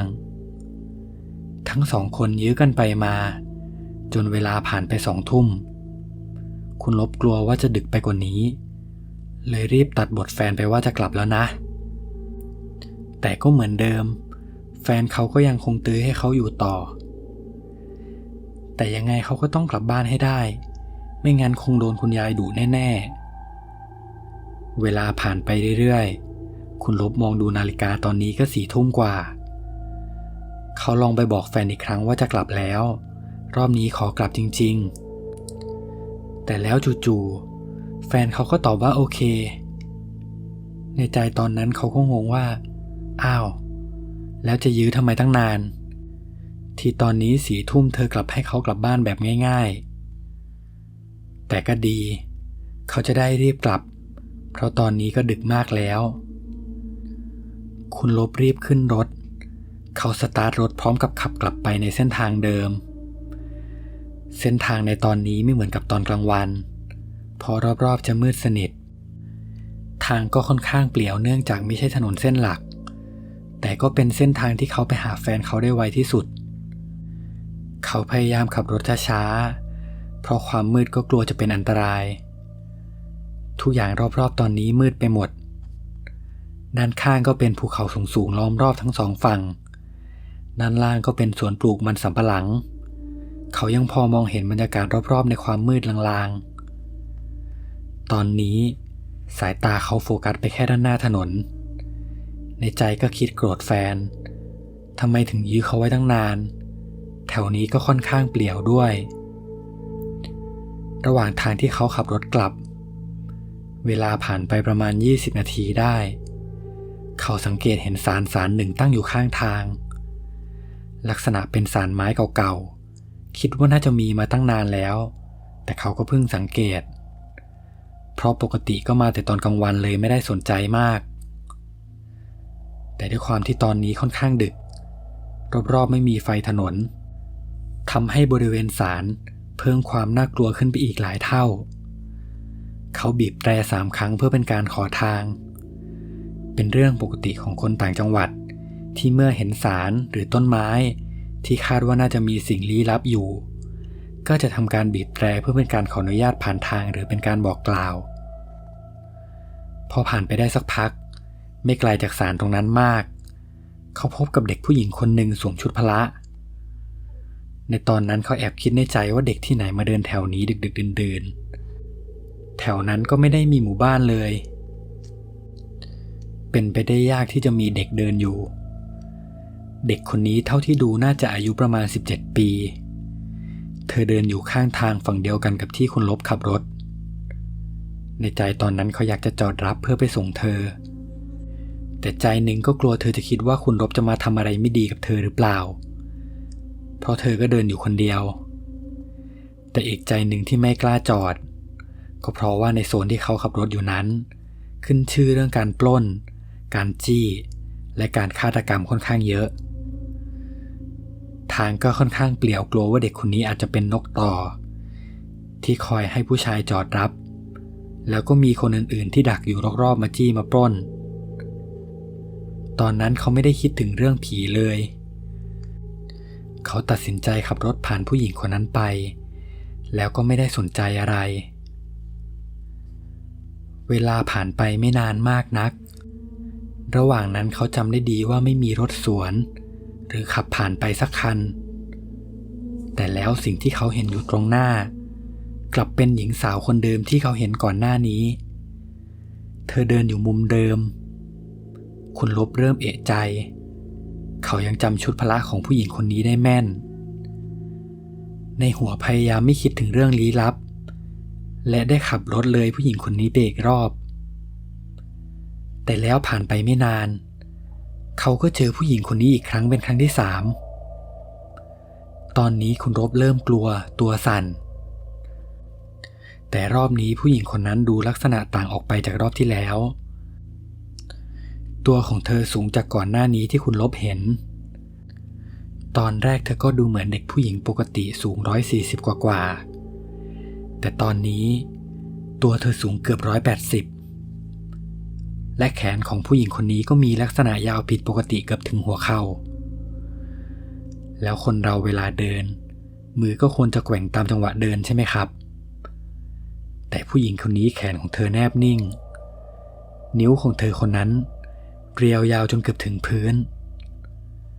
คุณลบเริ่มใจไม่ดีในตอนนี้เขาคิดแค่ว่าต้องรีบกลับบ้านให้ไวที่สุดระหว่างที่เขาขับรถเข้ามาใกล้ผู้หญิงคนนั้นมากขึ้นเรื่อยๆจู่ๆจากที่เธอเดินอยู่ริมถนนเธอค่อยๆเดินตรงมากลางถนนราวกับว่าจะไม่ให้คุณลบผ่านไปแต่ตอนนี้เธอยังคงเดินหันหลังอยู่ถนนในตอนนั้นเป็นถนนเลนเดียวคุณลบขับรถเข้ามาตรงกลางถนนเพื่อที่จะแซงผู้หญิงคนนั้นแต่ยิ่งขับใกล้เท่าไหร่ผู้หญิงคนนั้นกลับค่อยๆขยับตัวเข้ามากลางถนนขึ้นเรื่อยๆด้วยความที่เขากลัวมาก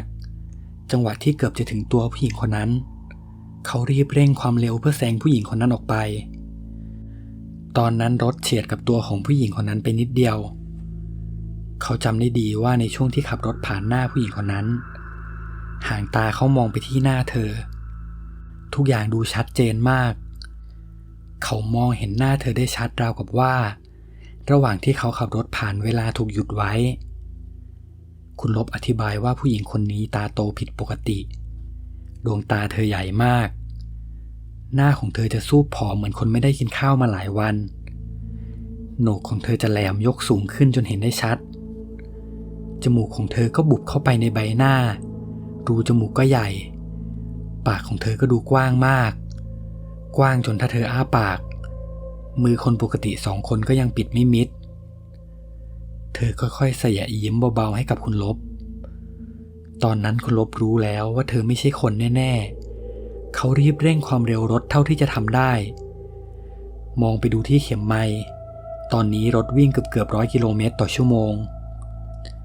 เขาขับไปได้แป๊บเดียวก็หันไปมองที่กระจกหลังตอนนั้นเขาแทบช็อกเขาเห็นผู้หญิงคนนั้นวิ่งตามหลังเขาอยู่ทั้งที่รถของเขาวิ่งเร็วมากแต่ผู้หญิงคนนั้นกลับวิ่งตามหลังเขาติดจังหวะนั้นเองเขาเห็นว่าผู้หญิงคนนั้นเธอสะบัดไหล่พร้อมกับแกว่งแขนของเธอไปด้านหน้าเพื่อจะจับหลังคุณลบเธอสะบัดซ้ายทีขวาทีเขามองเห็นผู้หญิงคนนี้ผ่านกระจกหลังมีหลายครั้งที่เธอคว้าโดนกับราวจับด้านหลังรถแต่ก็ไม่สามารถคว้ารถไว้ได้คุณลบกลัวมากสติเริ่มไม่อยู่กับตัวเขาหันไปมองถนนด้านหน้าปรากฏว่าสิ่งที่อยู่ด้านหน้าเขาคือราวสะพานเขารีบหักหลบทันทีด้วยความตกใจตอนนี้ใจเขาหล่นไปอยู่ตะตุ่มเพราะอีกนิดเดียวเขาก็เกือบจะชนกับราวสะพานแล้วเขามองเลยไปด้านหน้าอีกไม่ไกลตอนนั้นข้างหน้ามีหมู่บ้านหนึ่งที่เขากำลังจะขับรถผ่านด้านหน้าหมู่บ้านมีไฟข้างทางส่องอยู่เขามองไปที่กระจกด้านหลังอีกรอบตอนนี้ไม่เจอผู้หญิงคนนั้นวิ่งตามแล้วแต่รถที่เขาขับมา จู่ๆก็มาดับกลางทางเขาพยายามสตาร์ทรถแต่ก็สตาร์ทไม่ติดในใจกลัวอย่างเดียวเลยคือกลัวผู้หญิงคนนั้นจะตามมาทันเขารีบสตาร์ทรถอยู่หลายรอบแต่สตาร์ทยังไงก็ยังไม่ติดสักทีในตอนนั้นรอบๆเขาก็มีหมาอยู่หลายตัวข้างๆทางแล้วแทนที่หมาตัวนี้จะเห่ากลับหอนเสียงยาวๆทำให้ตอนนั้นบรรยากาศยิ่งน่ากลัวขึ้นไปอีกคุณลบทำตัวไม่ถูกเขาจำได้ว่าเขามีพระที่ห้อยคอเขาอยู่เขาเอามือมากำพระไว้แล้วก็คิดในใจขอให้ผมกลับถึงบ้านพรุ่งนี้ผมจะทำบุญผมจะเป็นคนดีในตอนนั้นเองก็มีเสียงผู้หญิงดังมาจากในความมืดไกลๆเสียงของเธอพูดว่ากลับมาก่อนสิกลับมาอยู่ด้วยกันก่อนเสียงผู้หญิงคนนี้พูดเดิมๆซ้ำๆประมาณ3 รอบคุณลบกลัวจนตัวสั่นเขาหลับตาพร้อมกับพูดย้ำๆพรุ่งนี้ผมจะไปทำบุญขอให้ผมได้กลับบ้านผมจะเป็นคนดีพรุ่งนี้ผมจะไปทำบุญผมจะเป็นคนดีและเขาก็ลองสตาร์ทรถอีกรอบปรากฏว่าตอนนี้เครื่องสตาร์ทติดแล้วเขาไม่สนใจอะไรทั้งนั้นรีบขับรถออกไปจากตรงนั้นทันทีจนสุดท้ายเขาก็ขับมาจนถึงบ้านแต่เรื่องยังไม่จบแค่นั้นในคืนนั้นเองตอนที่คุณลบกำลังเข้านอนเขาได้หลับไปแล้วฝันถึงผู้หญิงคนหนึ่งแต่งตัวลักษณะเหมือนเด็กที่เขาเห็นอยู่ข้างถนนก่อนหน้านี้แต่ตอนนี้เธอมาในสภาพปกติเธอบอกกับคุณลบว่าเธออยู่ที่ศาลตรงนั้นมานานมากแล้วเธอเห็นคุณลบขับผ่านตอนเช้าเธอรู้สึกชอบคุณลบมากอยากให้มาอยู่ด้วยกันแล้วเธอก็พูดว่าไปอยู่ด้วยกันเถิดในฝันคุณลบรู้สึกกลัวมากเขารีบปฏิเสธไปว่าไม่ไปจังหวะนั้นเองเขาก็สะดุ้งตื่นตอนนั้นเป็นเวลาเช้าพอดีเขารีบลุกขึ้นพายายไปทำบุญเมื่อไปถึงวัดเขาก็ได้กรวดน้ำให้กับสิ่งที่เจอเมื่อคืนแล้วตั้งแต่นั้นมาคุณลบก็ไม่เคยขับรถไปหาแฟนเขาอีกเลยด้วยความโกรธที่ตอนนั้นให้เขากลับดึกทำให้เขาต้องเจอกับเหตุการณ์สยองขวัญจนเกือบเอาชีวิตไม่รอดคุณลบได้เล่าเรื่องทั้งหมดให้กับเพื่อนของเขาฟังเพื่อนของเขาก็บอกว่าเมื่อก่อนพื้นที่ตรงนี้เป็นหมู่บ้านเก่าซึ่งในสมัยนั้นหมู่บ้านนี้ขึ้นชื่อว่ามีผีกะอยู่ทั้งหมู่บ้านแต่ในภายหลังก็ถูกรื้อออกทั้งหมดแล้วก็กลายเป็นไร่มันสำปะหลังจนถึงปัจจุบันซึ่งเขาก็คิดว่าผีที่คุณลบเห็นก็เป็นผีกะที่ยังวนเวียนอยู่แถวๆนั้นไม่ไปไหนขึ้นชื่อว่าทางลัดคงเป็นเส้นทางที่หลายๆคนรู้อยู่แล้วว่ามักจะไม่ค่อยมีคนขับผ่านมากนักเพราะทางส่วนใหญ่จะค่อนข้างเปลี่ยวและอันตรายทำให้มักเกิดอุบัติเหตุหลายครั้งในเส้นทางพวกนี้และแน่นอนครับถ้ามีอุบัติเหตุก็ต้องมีวิญญาณสิงสถิตอยู่แถวนั้นแน่นอนเรื่องนี้เป็นเรื่องราวของชายคนหนึ่งที่พบเจอกับเหตุการณ์ประหลาดระหว่างที่เขาได้ใช้เส้นทางลัดในการเดินทางกับเรื่องที่มีชื่อว่าข้างทางระทึกขวัญเรื่องนี้เป็นเรื่องราวของคุณเอ็มในช่วงที่เขาได้ไปดูงานอยู่ที่ต่างจังหวัดคุณเอ็มทำงานเกี่ยวกับการรับเหมาท่อนไม้จากชาวบ้านเพื่อมาแปรรูปขายโดยจะมีคนรวบรวมไว้ให้แล้วติดต่อคุณเอ็มมาอีกทีวันนั้นคุณเอ็มได้เดินทางไปเพื่อไปดูไม้ที่ต่างอำเภอในจังหวัดหนึ่งด้วยความที่มีไม้ค่อนข้างเยอะและจะใช้เวลาตัดไม้ค่อนข้างหลายวันคุณเอ็มเลยหาที่พักในตัวเมืองของจังหวัดเพื่อเก็บไว้นอนในทุกๆคืนซึ่งที่พักของคุณเอ็มห่างจากตัวอำเภอที่เขาต้องไปดูไม้ประมาณ30 กิโลเมื่อคุณเอ็มไปถึงที่พักก็มีคนที่คุณเอ็มติดต่อไว้เข้ามาหาที่ห้องพักผมขอสมมุติชื่อให้เป็นคุณต้นนะครับคุณต้นเป็นนายหน้าที่คุยกับคุณเอ็มไว้ก่อนหน้านี้คุณต้นได้บอกคุณเอ็มว่า เดี๋ยวเขาจะเป็นคนอาสาไปรับไปส่งคุณเอ็มเองเพราะทางที่จะไปค่อนข้างซับซ้อนเดี๋ยวคุณเอ็มจะหลงทางเอาเมื่อถึงวันที่ต้องไปดูไม้กันคุณต้นก็มารับคุณเอ็มตั้งแต่เช้าด้วยความที่งานค่อนข้างเยอะกว่าจะกลับก็5 ทุ่มเที่ยงคืนเป็นแบบนี้เกือบทุกวันเวลาผ่านไป5 วันเหตุการณ์ก็ดูเหมือนจะผ่านไปตามปกติแต่จนมาถึงวันหนึ่งคุณต้นกำลังขับรถมาส่งคุณเอ็มที่โรงแรมในตอนนั้นเวลา5 ทุ่มกว่าแล้วด้วยความที่ทำงานมาเหนื่อยคุณเอ็มก็เพลียเขาทำท่าเหมือนกำลังจะหลับระหว่างที่เขาเอนตัวเพื่อนอนนั่นเองสายตาเขาก็เหลือบไปเห็นอะไรบางอย่างลักษณะเป็นเงาคนยืนอยู่เต็มถนนไปหมดตอนนั้นเขาเห็นเป็นเงาดำๆแต่เห็นได้ชัดว่าเป็นรูปร่างคนแน่ๆดูน่าจะมีมากกว่า20 คนเขาหันไปมองหน้าคุณต้นที่กำลังขับรถอยู่แต่ตอนนี้คุณต้นก็ขับรถปกติเหมือนไม่ได้มีอะไรเกิดขึ้นตอนนั้นเขาคิดว่าเป็นเพราะเขาน่าจะง่วงเลยทำให้ตามัวไปเองแต่ตอนที่เขาหันหน้าไปหาคุณต้นอยู่นั้นเขามองไปด้านนอกทะลุกระจกคนขับของคุณต้นยังคงเห็นเงานั้นอยู่รอบนี้เยอะกว่ารอบที่แล้วที่เขาเห็นน่าจะประมาณ30 คนเลยทีเดียวตอนนี้คุณเอ็มเริ่มกลัวแต่ก็ไม่ได้พูดอะไรกับคุณต้นเพราะรู้ว่ายังไงคุณต้นก็ต้องขับกลับจนตอนนี้คุณต้นขับรถมาส่งคุณเอ็มถึงโรงแรมคุณเอ็มก็ได้แต่เก็บความสงสัยนี้ไว้จนเวลาผ่านไปถึงช่วงเช้าของอีกวันคุณต้นก็ขับรถมารับคุณเอ็มตามปกติเขาเล่าเรื่องสิ่งที่เขาเห็นเมื่อคืนให้คุณต้นฟังว่าเจออะไรและช่วงไหนของถนน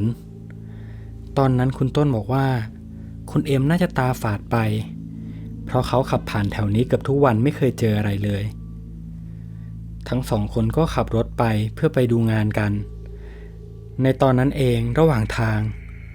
คุณเอ็มหันไปสังเกตเจออะไรบางอย่างหลายวันก่อนหน้านี้เขาไม่ค่อยได้สังเกตเพราะมัวแต่ตั้งใจว่าจะไปให้ถึงที่ทำงานแต่วันนี้เขามองออกไปตรงที่เขาขับผ่านคือวัดในหมู่บ้านวัดนี้ค่อนข้างใหญ่แต่จะไม่มีกำแพงวัดเลยด้านรอบวัดจะเป็นที่ใส่อัฐิลักษณะคล้ายรูปทรงเจดีย์ตั้งอยู่เรียงรอบๆไปหมดซึ่งในสมัยก่อนคนจะนิยมเอาเศษกระดูกคนตายที่เผาแล้วมาบรรจุในโกฐลักษณะเหมือนเจดีย์คุณเอ็มจำได้ว่าเมื่อคืนที่เขาเห็นเงาคนหลายๆคนก็น่าจะเป็นแถวนี้แหละคุณเอ็มรีบหันไปมองหน้าคุณต้นก่อนจะถามเขาว่าใช่ตรงนี้ใช่ไหมครับที่ผมเล่าให้คุณเอ็มฟังเมื่อกี้แต่ดูแล้วคุณต้นก็น่าจะรู้อยู่แล้วว่าแถวนี้มีคนเจอบ่อยคุณต้นได้แต่ผงกหัวให้คุณเอ็มด้วยความที่คุณเอ็มไม่ได้เป็นคนกลัวผีอยู่แล้วเขาเลยไม่ได้คิดอะไรมากเวลาผ่านไปอีกหลายวันคุณต้นและคุณเอ็มยังคงกลับดึกเกือบทุกวันจนมาถึงคืนหนึ่งวันนี้งานค่อนข้างเยอะกว่าปกติกว่าพวกเขาทั้งสองจะเสร็จงานเวลาก็ปาไปตี 2กว่าแต่ด้วยความเพลียมากอยากกลับบ้านเร็วๆคุณต้นเลยปรึกษาคุณเอ็มไว้ว่าทางที่เราจะกลับมันมีอยู่2 ทางมีอีกเส้นทางหนึ่งที่เป็นทางลัดเราจะไปทางลัดกันดีไหมเพราะว่าเส้นทางก็ใกล้กว่าแต่ทางลัดก็จะค่อนข้างเปลี่ยวเนื่องจากเป็นต่างจังหวัดหลุมก็จะค่อนข้างเยอะหน่อยด้วยความที่ต่างคนต่างเพลียคุณเอ็มเลยบอกคุณต้นให้ไปทางลัดเลยจะได้กลับถึงที่พักไวๆคุณเอ็มเล่าให้ฟังว่าทางลัดที่คุณต้นพาไปนั้นรอบๆจะมีแต่ป่ายางเต็ม2 ข้างทางระหว่างที่คุณต้นขับรถไปเรื่อยๆก็ผ่านหมู่บ้านหนึ่งหมู่บ้านนี้ค่อนข้างแปลกมากทุกหลังปลูกห่างกันประมาณสัก300 เมตรและที่แปลกไปกว่านั้นทุกบ้านลักษณะจะเป็นบ้านยกสูงเหมือนสมัยก่อนใต้ถุนบ้านจะมีแคร่ตั้งอยู่ พร้อมกับทีวีที่ตั้งอยู่บนแคร่ด้านล่างบ้านอีกทีนึงแทบทุกบ้านจะมีเหมือนกันหมดแต่ที่แปลกไปกว่านั้นก็คือตอนนี้เวลาตี 2 กว่าทำไมยังมีคนมานั่งดูทีวีอยู่อีกระหว่างที่คุณต้นขับรถอยู่นั้นคุณเอ็มก็ได้หันไปมองหน้าคุณต้นสีหน้าคุณต้นตอนนี้ดูง่วงมากเขาดูพร้อมจะหลับตลอดเวลาด้วยความที่คุณเอ็มเป็นห่วงก็เลยถามคุณต้นไปว่าเดี๋ยวเราแวะนอนแถวนี้ก่อนก็ได้นะคุณต้นเพราะมันดึกมากแล้วกลัวคุณต้นจะขับไม่ไหวแล้วพรุ่งนี้เราค่อยตื่นออกไปแต่เช้าด้วยกันเลยคุณต้นบอกคุณเอ็มว่าไม่ได้หรอกครับคุณเอ็มยังไงเราก็ต้องเข้าไปนอนโรงแรมในเมืองเพราะแถวนี้ไม่มีที่ให้เรานอนหรอกคุณเอ็มเลยบอกไว้ว่าเราขอเช่าบ้านแถวนี้นอนก็ได้ครับพร้อมกับชี้ไปที่บ้านหลังหนึ่งที่ยังมีคนนั่งดูทีวีอยู่แค่คืนเดียวเขาคงไม่ว่าอะไรคุณต้นก็เป็นคนในจังหวัดในตอนนี้เองคุณต้นหันมามองหน้าคุณเอ็มก่อนที่เขาจะมองไปรอบๆตอนนี้ท่าทางเขาดูลุกลี้ลุกลนคุณต้นตอบคุณเอ็มไปว่าไม่ได้ครับแถวนี้นอนไม่ได้ห้ามนอนตอนนั้นคุณเอ็มก็ไม่อยากตื้ออะไรมากก็เลยไม่ได้พูดอะไรต่อขับไปไม่นานมากนักก็หลุดออกมาจากเส้นทางลัดเข้าสู่ถนนใหญ่เตรียมจะเข้าในตัวเมืองคุณเอ็มบอกให้คุณต้นนอนค้างคืนกับเขาเลยจะได้มีเวลานอนมากขึ้นยังไงพรุ่งนี้ก็ต้องไปทำงานเช้าพร้อมกันคุณต้นก็ตอบตกลงคืนนั้นผ่านไปด้วยความเหนื่อยทำให้ทั้งสองคนตื่นค่อนข้างสายจากที่ต้องไปดูงาน 8 โมงตอนนี้ก็ 10 โมงกว่าแล้วคุณต้นกับคุณเอ็มรีบอาบน้ำแต่งตัวในตอนนั้นคุณต้นถามคุณเอ็มว่าเราไปทางลัดกันดีไหมครับจะได้ถึงหน้างานไวขึ้นคุณเอ็มก็ไม่ได้ติดอะไรทั้งสองรีบขึ้นรถขับไปยังเส้นทางลัดเส้นทางเดิมที่เขาผ่านมาเมื่อคืนนี้คุณต้นขับมาได้สักพักตอนนี้น่าจะอยู่ระหว่างทางที่จะไปถึงที่ทำงานแต่แล้วจู่ๆคุณต้นก็จอดรถข้างทางซึ่งตอนนี้ข้างทางเต็มไปด้วยป่ายางเต็มไปหมดเขาลงจากรถไปทำอะไรสักอย่างตอนนั้นคุณเอ็มคิดว่าคุณต้นน่าจะปวดฉี่เขาก็นั่งรออยู่ในรถแต่เวลาก็ผ่านไปสักพักใหญ่ยังไม่เห็นคุณเอ็มขึ้นรถมาสักทีด้วยความเป็นห่วงเขาเลยลงจากรถไปเจอคุณต้นกำลังเดินไปเดินมารอบๆรถเขาทำท่าเหมือนกำลังมองหาอะไรบางอย่างจนคุณเอ็มต้องตะโกนเรียกคุณต้นก็ยังไม่สนใจยังคงเดินหาไปเรื่อยๆจนตัวของคุณต้นอยู่ห่างจากตัวรถไปประมาณเกือบ500 เมตรในตอนนั้นคุณต้นก็ตะโกนเรียกคุณเอ็มให้ไปหาคุณเอ็มวิ่งมาทางนี้หน่อยครับคุณเอ็มก็งงว่าจะให้เขาไปดูอะไรเขารีบวิ่งตรงไปหาที่คุณต้นยืนอยู่คุณต้นชี้ไปที่ข้างทางตรงนั้นเป็นป่ายางเต็มไปหมดแต่สิ่งที่เขาเห็นด้านหน้ามีกองฟอนสำหรับเผาศพที่เก่ามากแล้วตั้งอยู่และถัดไปก็มีกองฟอนแบบเดียวกันตั้งอยู่ห่างกันไปอีกเกือบ300 เมตรแล้วรอบๆก็ยังมีที่เก็บอัฐิลักษณะเหมือนกับเจดีย์คล้ายกับที่เขาเห็นอยู่ที่วัดตั้งอยู่เป็นจุดๆห่างกันออกไปในตอนนี้คุณเอ็มก็เริ่มงงว่าคุณต้นพาเขามาดูอะไรคุณต้นเลยบอกไปว่าเมื่อคืนที่เราผ่านมาก็คือเส้นนี้แหละครับแล้วที่คุณเอ็มบอกว่าให้หยุดนอนที่บ้านของชาวบ้านแถวนี้ก่อนคุณต้นบอกว่าตอนนั้นเขาไม่เห็นมีบ้านสักหลังแต่คุณเอ็มพูดมาเขาก็รู้เลยว่าคุณเอ็มต้องเจอดีเขาให้แล้วเขาชี้ไปที่กองฟอนหนึ่งที่น่าจะถูกเผาไหม้มานานมากแล้วบอกคุณเอ็มไปว่าตอนที่คุณเอ็มชี้แล้วบอกให้ขอบ้านหลังนี้นอนสักคืนก็เป็นจุดตรงนี้แหละครับ ซึ่งตรงนี้มันไม่มีที่นอนจะมีก็มีแต่กองฟอนถ้าเมื่อคืนคุณเอ็มพาผมมานอนที่นี่เราก็คงได้นอนข้างในกองฟอนนั่นแหละครับคุณเอ็มมองไปรอบๆปรากฏว่าใช่ตรงนี้จริงๆด้วยเขาจำต้นไม้ใหญ่ต้นหนึ่งที่อยู่ข้างทางได้แต่เขาก็จำได้ว่าเมื่อคืนยังมีบ้านคนอยู่ตรงนี้เลยแล้วตอนนี้ทำไมถึงมีแต่กองฟอนเต็มไปหมดคุณต้นพาคุณเอ็มขึ้นรถแล้วเล่าให้คุณเอ็มฟังว่าในพื้นที่แถวนี้เมื่อก่อนจะมีหมู่บ้านหลายหมู่บ้านแต่คนในหมู่บ้านก็อพยพไปอยู่ที่อื่นบ้างเพราะว่าพื้นที่ด้านข้างถูกทางรัฐบาลเอาไปทำเป็นเขื่อนเก็บน้ำทุกคนเลยจำเป็นต้องย้ายออกจากตรงนี้กันหมดส่วนกองฟอนที่เห็นในสมัยก่อนถ้าใครตายเขามักจะเอากลับมาเผาตรงที่ดินของตัวเองทำให้รอบๆนี้กลายเป็นที่เผาศพของคนในสมัยก่อนส่วนเจดีย์ที่คุณเอ็มเห็นก็เหมือนกัน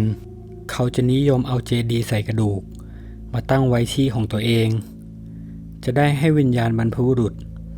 ช่วยปกป้องรักษาที่ดินของเขาจากนั้นทุกคนก็รีบขึ้นรถแล้วไปทำงานต่อตามปกติแล้วตั้งแต่นั้นมาคุณเอ็มก็บอกให้คุณต้นพาเขากลับมาทางปกติที่ไม่ใช่ทางลัดเพราะกลัวว่าจะเจอหมู่บ้านนั้นอีกการพบเจอเรื่องราวหลอนๆของชายคนหนึ่งในคืนที่เขาจำเป็นต้องขับรถมอเตอร์ไซค์เพื่อไปทำธุระที่ต่างอำเภอแต่แล้วในคืนนั้นเขากลับต้องเจอกับอุบัติเหตุที่ไม่คาดคิดที่ตามมาพร้อมกับเหตุการณ์หลอนๆจนทำให้เรื่องนี้หลอกหลอนเขามาจนถึงปัจจุบันกับเรื่องที่มีชื่อว่าอุบัติเหตุซ้ำซ้อนเรื่องนี้เป็นเรื่องราวของคุณขิมเหตุเกิดที่จังหวัดสระบุรีปกติคุณขิมจะมีรถยนต์สำหรับไปไหนมาไหนแต่วันนั้นมีเหตุการณ์ที่เขาจำเป็นต้องขับมอเตอร์ไซค์ออกไปทำธุระกลางดึกที่ต่างอำเภอโดยอำเภอที่คุณขิมไปเป็นอำเภอสุดท้ายของจังหวัดสระแก้วห่างจากที่ที่เขาอยู่เกือบ100 โลแต่ด้วยความที่ต้องรีบขับรถไปทำธุระในตอนนั้นเขาออกเดินทางจากบ้านเวลาประมาณ20:00 นกว่าช่วงต่างจังหวัดเวลานี้จะค่อนข้างมืดมากยิ่งทางที่เขาไปก็เป็นเส้นทางที่ไม่ค่อยมีรถผ่านมากนักแต่ก็ยังมีแสงไฟตามข้างทางส่องสว่างมาบ้างเป็นระยะคุณขิมขับมอไซค์ไปเรื่อยๆระยะทางผ่านไปเกือบครึ่งทางแล้วเขาดูเวลาตอนนี้ก็ประมาณ5 ทุ่มกว่าถนนรอบๆยังคงมีแค่รถเขาที่วิ่งอยู่เวลาผ่านไปสักพักเขามองเห็นแสงไฟอยู่ไกลๆตรงกลางถนนตอนนั้นเขาค่อยๆขับรถเข้าใกล้แสงไฟขึ้นเรื่อยๆจนเห็นแสงไฟชัดเจนเจอเป็นตำรวจกลุ่มหนึ่งตั้งด่านตรวจแอลกอฮอล์อยู่คุณขิมรู้สึกแปลกใจเพราะเส้นทางนี้ค่อนข้างเปลี่ยวไม่น่าจะมีตำรวจมาตั้งด่านตรงนี้ได้ตำรวจนายหนึ่งโบกให้เขาลงจากรถก่อนที่จะให้เขาไปเป่าแอลกอฮอล์แต่ก็ไม่พบสิ่งผิดปกติอะไรจากนั้นก็ให้คุณขิมไปฉี่เพื่อตรวจหาสารเสพติดต่อเมื่อทุกอย่างเสร็จเรียบร้อยแล้วคุณขิมกำลังจะขับรถออกไปเพื่อเดินทางต่อแต่แล้วจู่ๆก็มีตำรวจนายหนึ่งลักษณะเขาก็ดูเหมือนตำรวจปกติแต่แปลกตรงที่เขาใส่แว่นดำคุณขิมได้แต่คิดในใจมาใส่แว่นดำทำไมตอนกลางคืนไม่มืดเหรอตำรวจคนนั้นได้เดินทางมาถึงรถเขาพร้อมกับพูดบอกคุณขิมว่าจะขอนั่งมอเตอร์ไซค์ไปด้วยช่วยพาเขาไปส่งที่ปั๊มน้ำมันข้างหน้าหน่อยแต่เขาก็บอกคุณขิมอีกว่าแค่ให้คุณขิมไปส่งเฉยๆเขาจะให้ลูกน้องเขามารับที่ปั๊มน้ำมันอีกทีบอกไปว่าไม่ต้องให้คุณขิมรอ ซึ่งในตอนนั้นปั๊มน้ำมันที่คนตำรวจคนนี้พูดถึงอยู่ห่างออกจากจุดที่ตั้งด่านไปประมาณ15 กิโลในใจแอบคิดว่าทำไมไม่ให้ลูกน้องมารับที่ด่านเลยไหนๆก็ต้องขับมาอยู่แล้วแต่แกก็คงจะรีบและด้วยความที่เส้นนั้นก็เป็นทางผ่านคุณขิมเลยไม่ได้ปฏิเสธอะไรตำรวจค่อยๆขึ้นมาซ้อนท้ายคุณขิมในตอนนั้นเองเขามองไปที่ชื่อตำรวจนายนี้เขาจำชื่อได้ชัดทั้งหมายเลขบนหมวกแล้วก็หมายเลขบนหลังเสื้อตำรวจด้วยเมื่อตำรวจขึ้นมาเรียบร้อยแล้วเขาก็ขับรถออกไปจากจุดที่ตั้งด่านในตอนนั้นเขารู้สึกว่าทำไมตำรวจคนนี้ไม่คุยกับเขาเลยได้แต่นั่งเงียบอยู่ด้านหลังปกติอย่างน้อยก็น่าจะชวนคุยเล่นบ้างบนถนนเริ่มกลับมามืดอีกครั้งทุกอย่างเงียบไปหมดทั้งตำรวจและก็บรรยากาศรอบๆข้างอยากจะชวนตำรวจคนนั้นคุยเป็นเพื่อนก็ไม่กล้าเขาขับไปได้สักพักเนื่องจากคุณขิมขับมอเตอร์ไซค์เลยต้องอยู่เลนซ้ายสุดของถนนแต่แล้วจู่ๆก็มีแสงไฟส่องสว่างออกมาจากด้านหลังรถเท่าที่ดูดวงไฟน่าจะเป็นไฟของรถพ่วงที่ตามหลังเขามาติดๆรถพ่วงขับมาค่อนข้างเร็วเพราะถนนตอนนั้นก็โล่งมากด้วยคุณขิมเห็นรถตามหลังเขาเลยเบี่ยงซ้ายชิดถนนไปอีกในตอนนั้นรถพ่วงค่อยๆขับเข้ามาใกล้ขึ้นเรื่อยๆเมื่อรถพ่วงขับเกือบจะประชิดรถของคุณขิมทันใดนั้นเองเหตุการณ์ไม่คาดคิดก็เกิดขึ้นรถพ่วงที่ตามหลังมาน่าจะไม่ได้สังเกตว่ามีมอเตอร์ไซค์อยู่ข้างหน้าตอนนั้นรถพ่วงขับเข้ามาระยะเดียวกับมอเตอร์ไซค์แต่แล้วจู่ๆรถพ่วงก็เบี่ยงมาทางซ้ายชิดกับมอเตอร์ไซค์ด้วยความตกใจคุณขิมรีบหักหลบทันทีเขาเสียหลักล้มลงไปข้างทางกลิ้งออกจากจุดๆนั้นไปหลายตลบคุณขิมได้สลบไปสักพักแต่ผ่านไปไม่นานตำรวจที่ซ้อนท้ายมากับเขาด้วยก็ปลุกคุณขิมตื่นมาพร้อมกับความเจ็บปวดที่ขาน่าจะเกิดจากแรงกระแทกก่อนหน้านี้ตำรวจคนนี้ได้ดึงมือคุณขิมขึ้นมาจากกองหญ้าข้างทางพร้อมกับถามเขาว่าเป็นอะไรไหมแต่ด้วยความห่วงรถตัวเองคุณขิมมองซ้ายมองขวาเพื่อหารถมอเตอร์ไซค์ที่เขาขับมาแต่มอเตอร์ไซค์ของเขาตอนนี้ล้มห่างจากเขาไปค่อนข้างไกลเขาค่อยๆเดินตรงไปด้วยความห่วงรถเพราะมอเตอร์ไซค์คันนี้ก็เพิ่งซื้อมาใหม่ปกติก็ไม่ค่อยได้ขับพอถึงจุดที่มอเตอร์ไซค์ล้มสภาพมอเตอร์ไซค์ตัวล้อมีลักษณะงอดูแล้วไม่น่าจะขับไปต่อได้ตำรวจคนนั้นเลยบอกคุณขิมไปว่าไม่เป็นไรน้องเดี๋ยวมอเตอร์ไซค์พี่จะให้ลูกน้องพี่เอารถมาขนไปเองแล้วเดี๋ยวเองตามพี่มาแล้วตำรวจนายนี้ก็บอกตำรวจคนอื่นประมาณว่ามีรถพ่วงทะเบียนนี้ขับเฉี่ยวชนมอเตอร์ไซค์เสียหลักลงข้างทางและตอนนี้รถพ่วงก็กำลังมุ่งหน้าไปตามเส้นทางนี้เขาพูดเพื่อให้ตำรวจคนอื่นๆไปสกัดจับพร้อมกับแจ้งสถานที่เกิดเหตุเพื่อให้รถกระบะมาขนมอเตอร์ไซค์ที่พังอยู่ข้างทางด้วยตำรวจคนนั้นเดินเข้ามาหาคุณขิมแล้วบอกว่าลูกน้องพี่กำลังขนมอเตอร์ไซค์ไปไม่ต้องห่วงตอนนี้คุณขิมมองไปที่ร่างกายของตำรวจคนนั้นร่างกายเขาดูปกติมากทั้งที่ซ้อนมากับคุณขิมแท้ๆในขณะที่คุณขิมร่างกายเต็มไปด้วยดินและรอยแผลจากการล้มหลายแผลแล้วแว่นดำสีดำที่ตำรวจคนนี้สวมมาตอนนี้ก็ยังสวมอยู่ปกติแต่ตอนนั้นคุณขิมก็ยังมึนๆกับเหตุการณ์ที่เกิดขึ้นเขาก็ไม่ได้คิดอะไรมากก่อนที่ตำรวจคนนั้นจะเอ่ยปากพูดว่าเดี๋ยวเองไปกับพี่คุณขิมเล่าว่าตอนนั้นเขาก็ไม่รู้ว่าตัวเขาคิดอะไรอยู่เหมือนกัน จู่ๆเขาก็เดินตามตำรวจคนนั้นไปตำรวจคนนั้นพาคุณขิมเดินไปข้างหน้าทั้งสองไม่ได้คุยอะไรกันเลยลักษณะคือตำรวจคนนั้นจะเดินนำหน้าคุณขิมไปแล้วคุณขิมก็เดินตามหลังเขาอยู่ไม่ไกลมากนักพวกเขาทั้งสองเดินไปเรื่อยๆเวลาผ่านไปประมาณ10 นาทีอยู่ๆตำรวจคนนั้นก็หยุดเดินเขายืนหันหลังอยู่นิ่งๆไม่นานนัก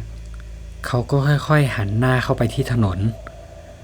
คุณขิมค่อยๆเงยหน้ามองตำรวจคนนั้นช้าๆอยู่ๆตำรวจคนนั้นก็โบกมือกวักไปที่ถนน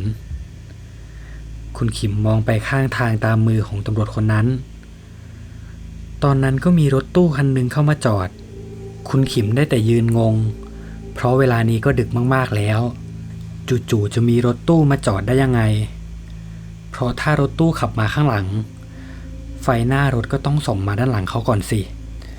แต่เขารู้สึกว่าแค่ตำรวจคนนี้ทำท่าทางโบกรถก็มีรถตู้เข้ามาจอดเลยเวลาตอนนั้นผ่านไปเร็วมากรถตู้ค่อยๆเปิดออกภายในรถตู้ค่อนข้างมืด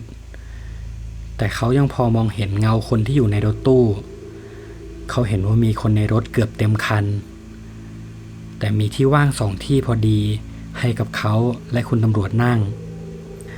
ตำรวจคนนั้นได้ขึ้นไปนั่งในรถตู้ก่อน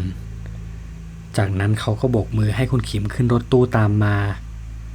ก่อนที่คุณขิมจะค่อยๆขึ้นรถตู้แล้วไปนั่งตรงจุดที่มันว่างอยู่ในเวลานั้นคุณขิมนั่งอยู่แถวกลางรถรอบๆเขามีทั้งผู้หญิงทั้งผู้ชายนั่งสลับกันอยู่เต็มไปหมดเขาสังเกตว่าไม่มีใครพูดคุยกันเลยแต่ก็ด้วยความที่เป็นรถตู้เขาก็ไม่ได้คิดอะไรมากที่แปลกไปกว่านั้นทุกคนในรถตู้ไม่มีใครนอนหลับสักคนทุกคนล้วนนั่งตรงสายตามองไปด้านหน้าของรถดูแล้วลักษณะน่าจะเป็นคนต่างด้าวเกือบทั้งหมดประตูรถค่อยๆปิดลงช้าๆจนประตูรถปิดสนิทรถก็ได้ขับออกไปจากจุดนั้นผ่านไปไม่นานมากนักตอนนี้คุณขิมเริ่มจะได้สติขึ้นมาเขาคิดได้ว่าตอนนี้เขากำลังจะไปไหนกันจริงๆแล้วเขาต้องไปทำธุระที่ต่างอำเภอนี่แล้วคนขับรถตู้จะรู้เหรอว่าเขาต้องไปลงไหนในหัวเขาเริ่มมีแต่คำถามมากมายเต็มไปหมดทันใดนั้นเองก็มีรถคันหนึ่งพุ่งชนประสานงากับรถตู้ที่คุณขิมนั่งอยู่ตอนนั้นหูเขาอื้อไปหมดรถได้พลิกคว่ำข้างทางไปหลายตลบคุณขิมจำได้ว่าตอนที่เขายังพอมีสติอยู่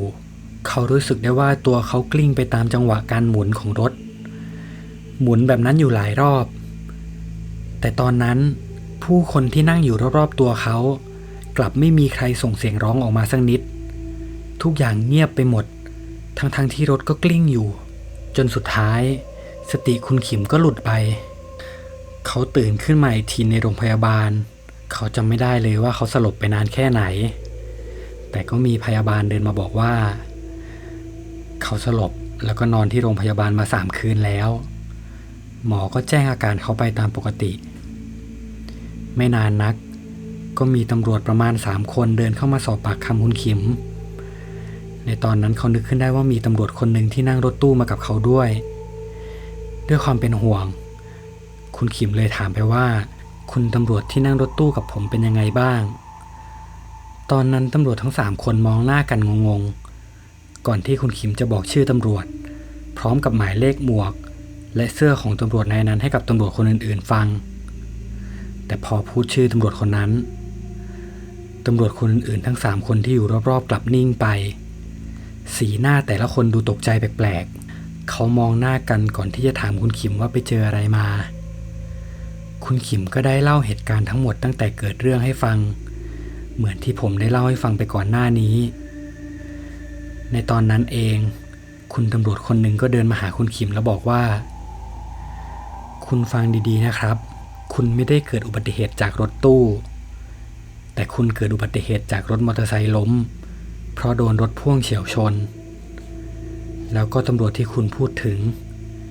แกเสียชีวิตไปตั้งแต่3 ปีที่แล้ว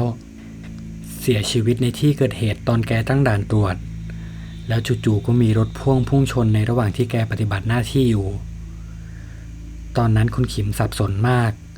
เพราะแกก็ยังจำเหตุการณ์ที่เกิดขึ้นได้ดีก่อนที่เขาจะถามตำรวจไปว่าแล้วในละแวกนั้นเคยมีรถตู้เกิดอุบัติเหตุบ้างไหมครับตำรวจก็ตอบกลับมาว่าเคยมีรถตู้ขนแรงงานต่างด้าวกำลังจะเดินทางเข้ากรุงเทพแต่ก็เกิดอุบัติเหตุพุ่งชนกับรถพ่วงที่อยู่ฝั่งตรงข้ามอย่างแรงทุกคนในรถตู้เสียชีวิตกันหมดทุกคนและสถานที่เกิดเหตุก็เป็นที่เดียวกันกับที่คุณขิมเจออุบัติเหตุด้วยคุณขิมถึงกับช็อกเมื่อได้ฟังสิ่งที่ตำรวจพูดแต่คุณขิมก็ยังคงต้องนอนโรงพยาบาลอีกหลายคืนแต่แล้วเรื่องก็ยังไม่จบแค่นั้นในคืนแรกแม่คุณขิมมานอนเฝ้าไข้คืนนั้นคุณขิมกำลังจะหลับพอฤทธิ์ยาตาเขาเริ่มมัวระหว่างที่ตากำลังจะปิดเขามองไปด้านนอกเตียง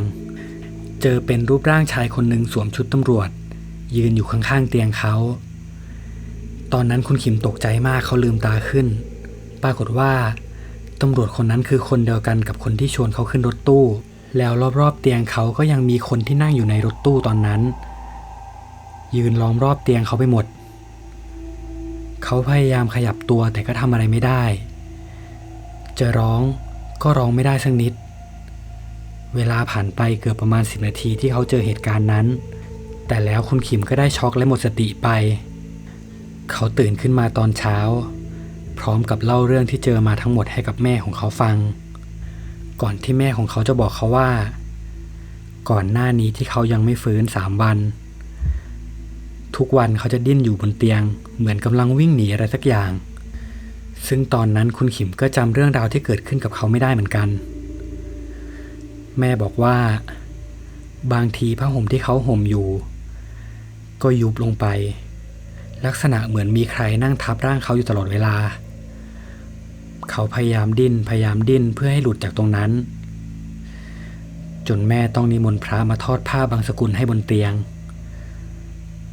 จนสุดท้ายเขาก็ได้ฟื้นขึ้นมาซึ่งจนทุกวันนี้เขาก็ยังไม่เข้าใจเลยว่าทำไมตำรวจคนนั้นถึงต้องมาหลอกหลอนเขาเรื่องทั้งหมดนี้คุณขิมเองก็ไม่สามารถพิสูจน์ได้ว่าสิ่งที่เขาเจอคืออะไรกันแน่และนี่ก็คือเรื่องราวทั้งหมดที่คุณขิมได้เล่าให้ฟังนะครับในบางทีสิ่งที่คุณขิมเจออาจเป็นช่วงที่วิญญาณของเขาหลุดออกจากตัวแล้วก็ได้นะครับสำหรับใครที่มีความจำเป็นต้องขับรถมอเตอร์ไซค์ในช่วงกลางดึกก็ให้ระวังตัวกันด้วยนะครับยิ่งต่างจังหวัดรถพ่วงก็ค่อนข้างเยอะนอกจากจะอันตรายจากรถแล้วยังมีอันตรายจากคนที่คิดไม่ดีแถวๆนั้นรวมถึงสิ่งลี้ลับที่ยังไม่ไปไหนด้วยฝากกดไลค์กดติดตามกดกระดิ่งแจ้งเตือนเพื่อเป็นกำลังใจในการเล่าเรื่องหลอนๆในครั้งต่อไปด้วยนะครับใครมีเรื่องราวสยองขวัญอยากให้เราเล่าให้ฟังก็สามารถส่งมาได้ทางแฟนเพจ Facebook ได้เลยนะครับเรื่องหน้าเราจะเอาเรื่องราวประสบการณ์การเจอผีเรื่องไหนมานินทาให้ทุกคนได้ฟังกันติดตามกันด้วยนะครับสวัสดีครับ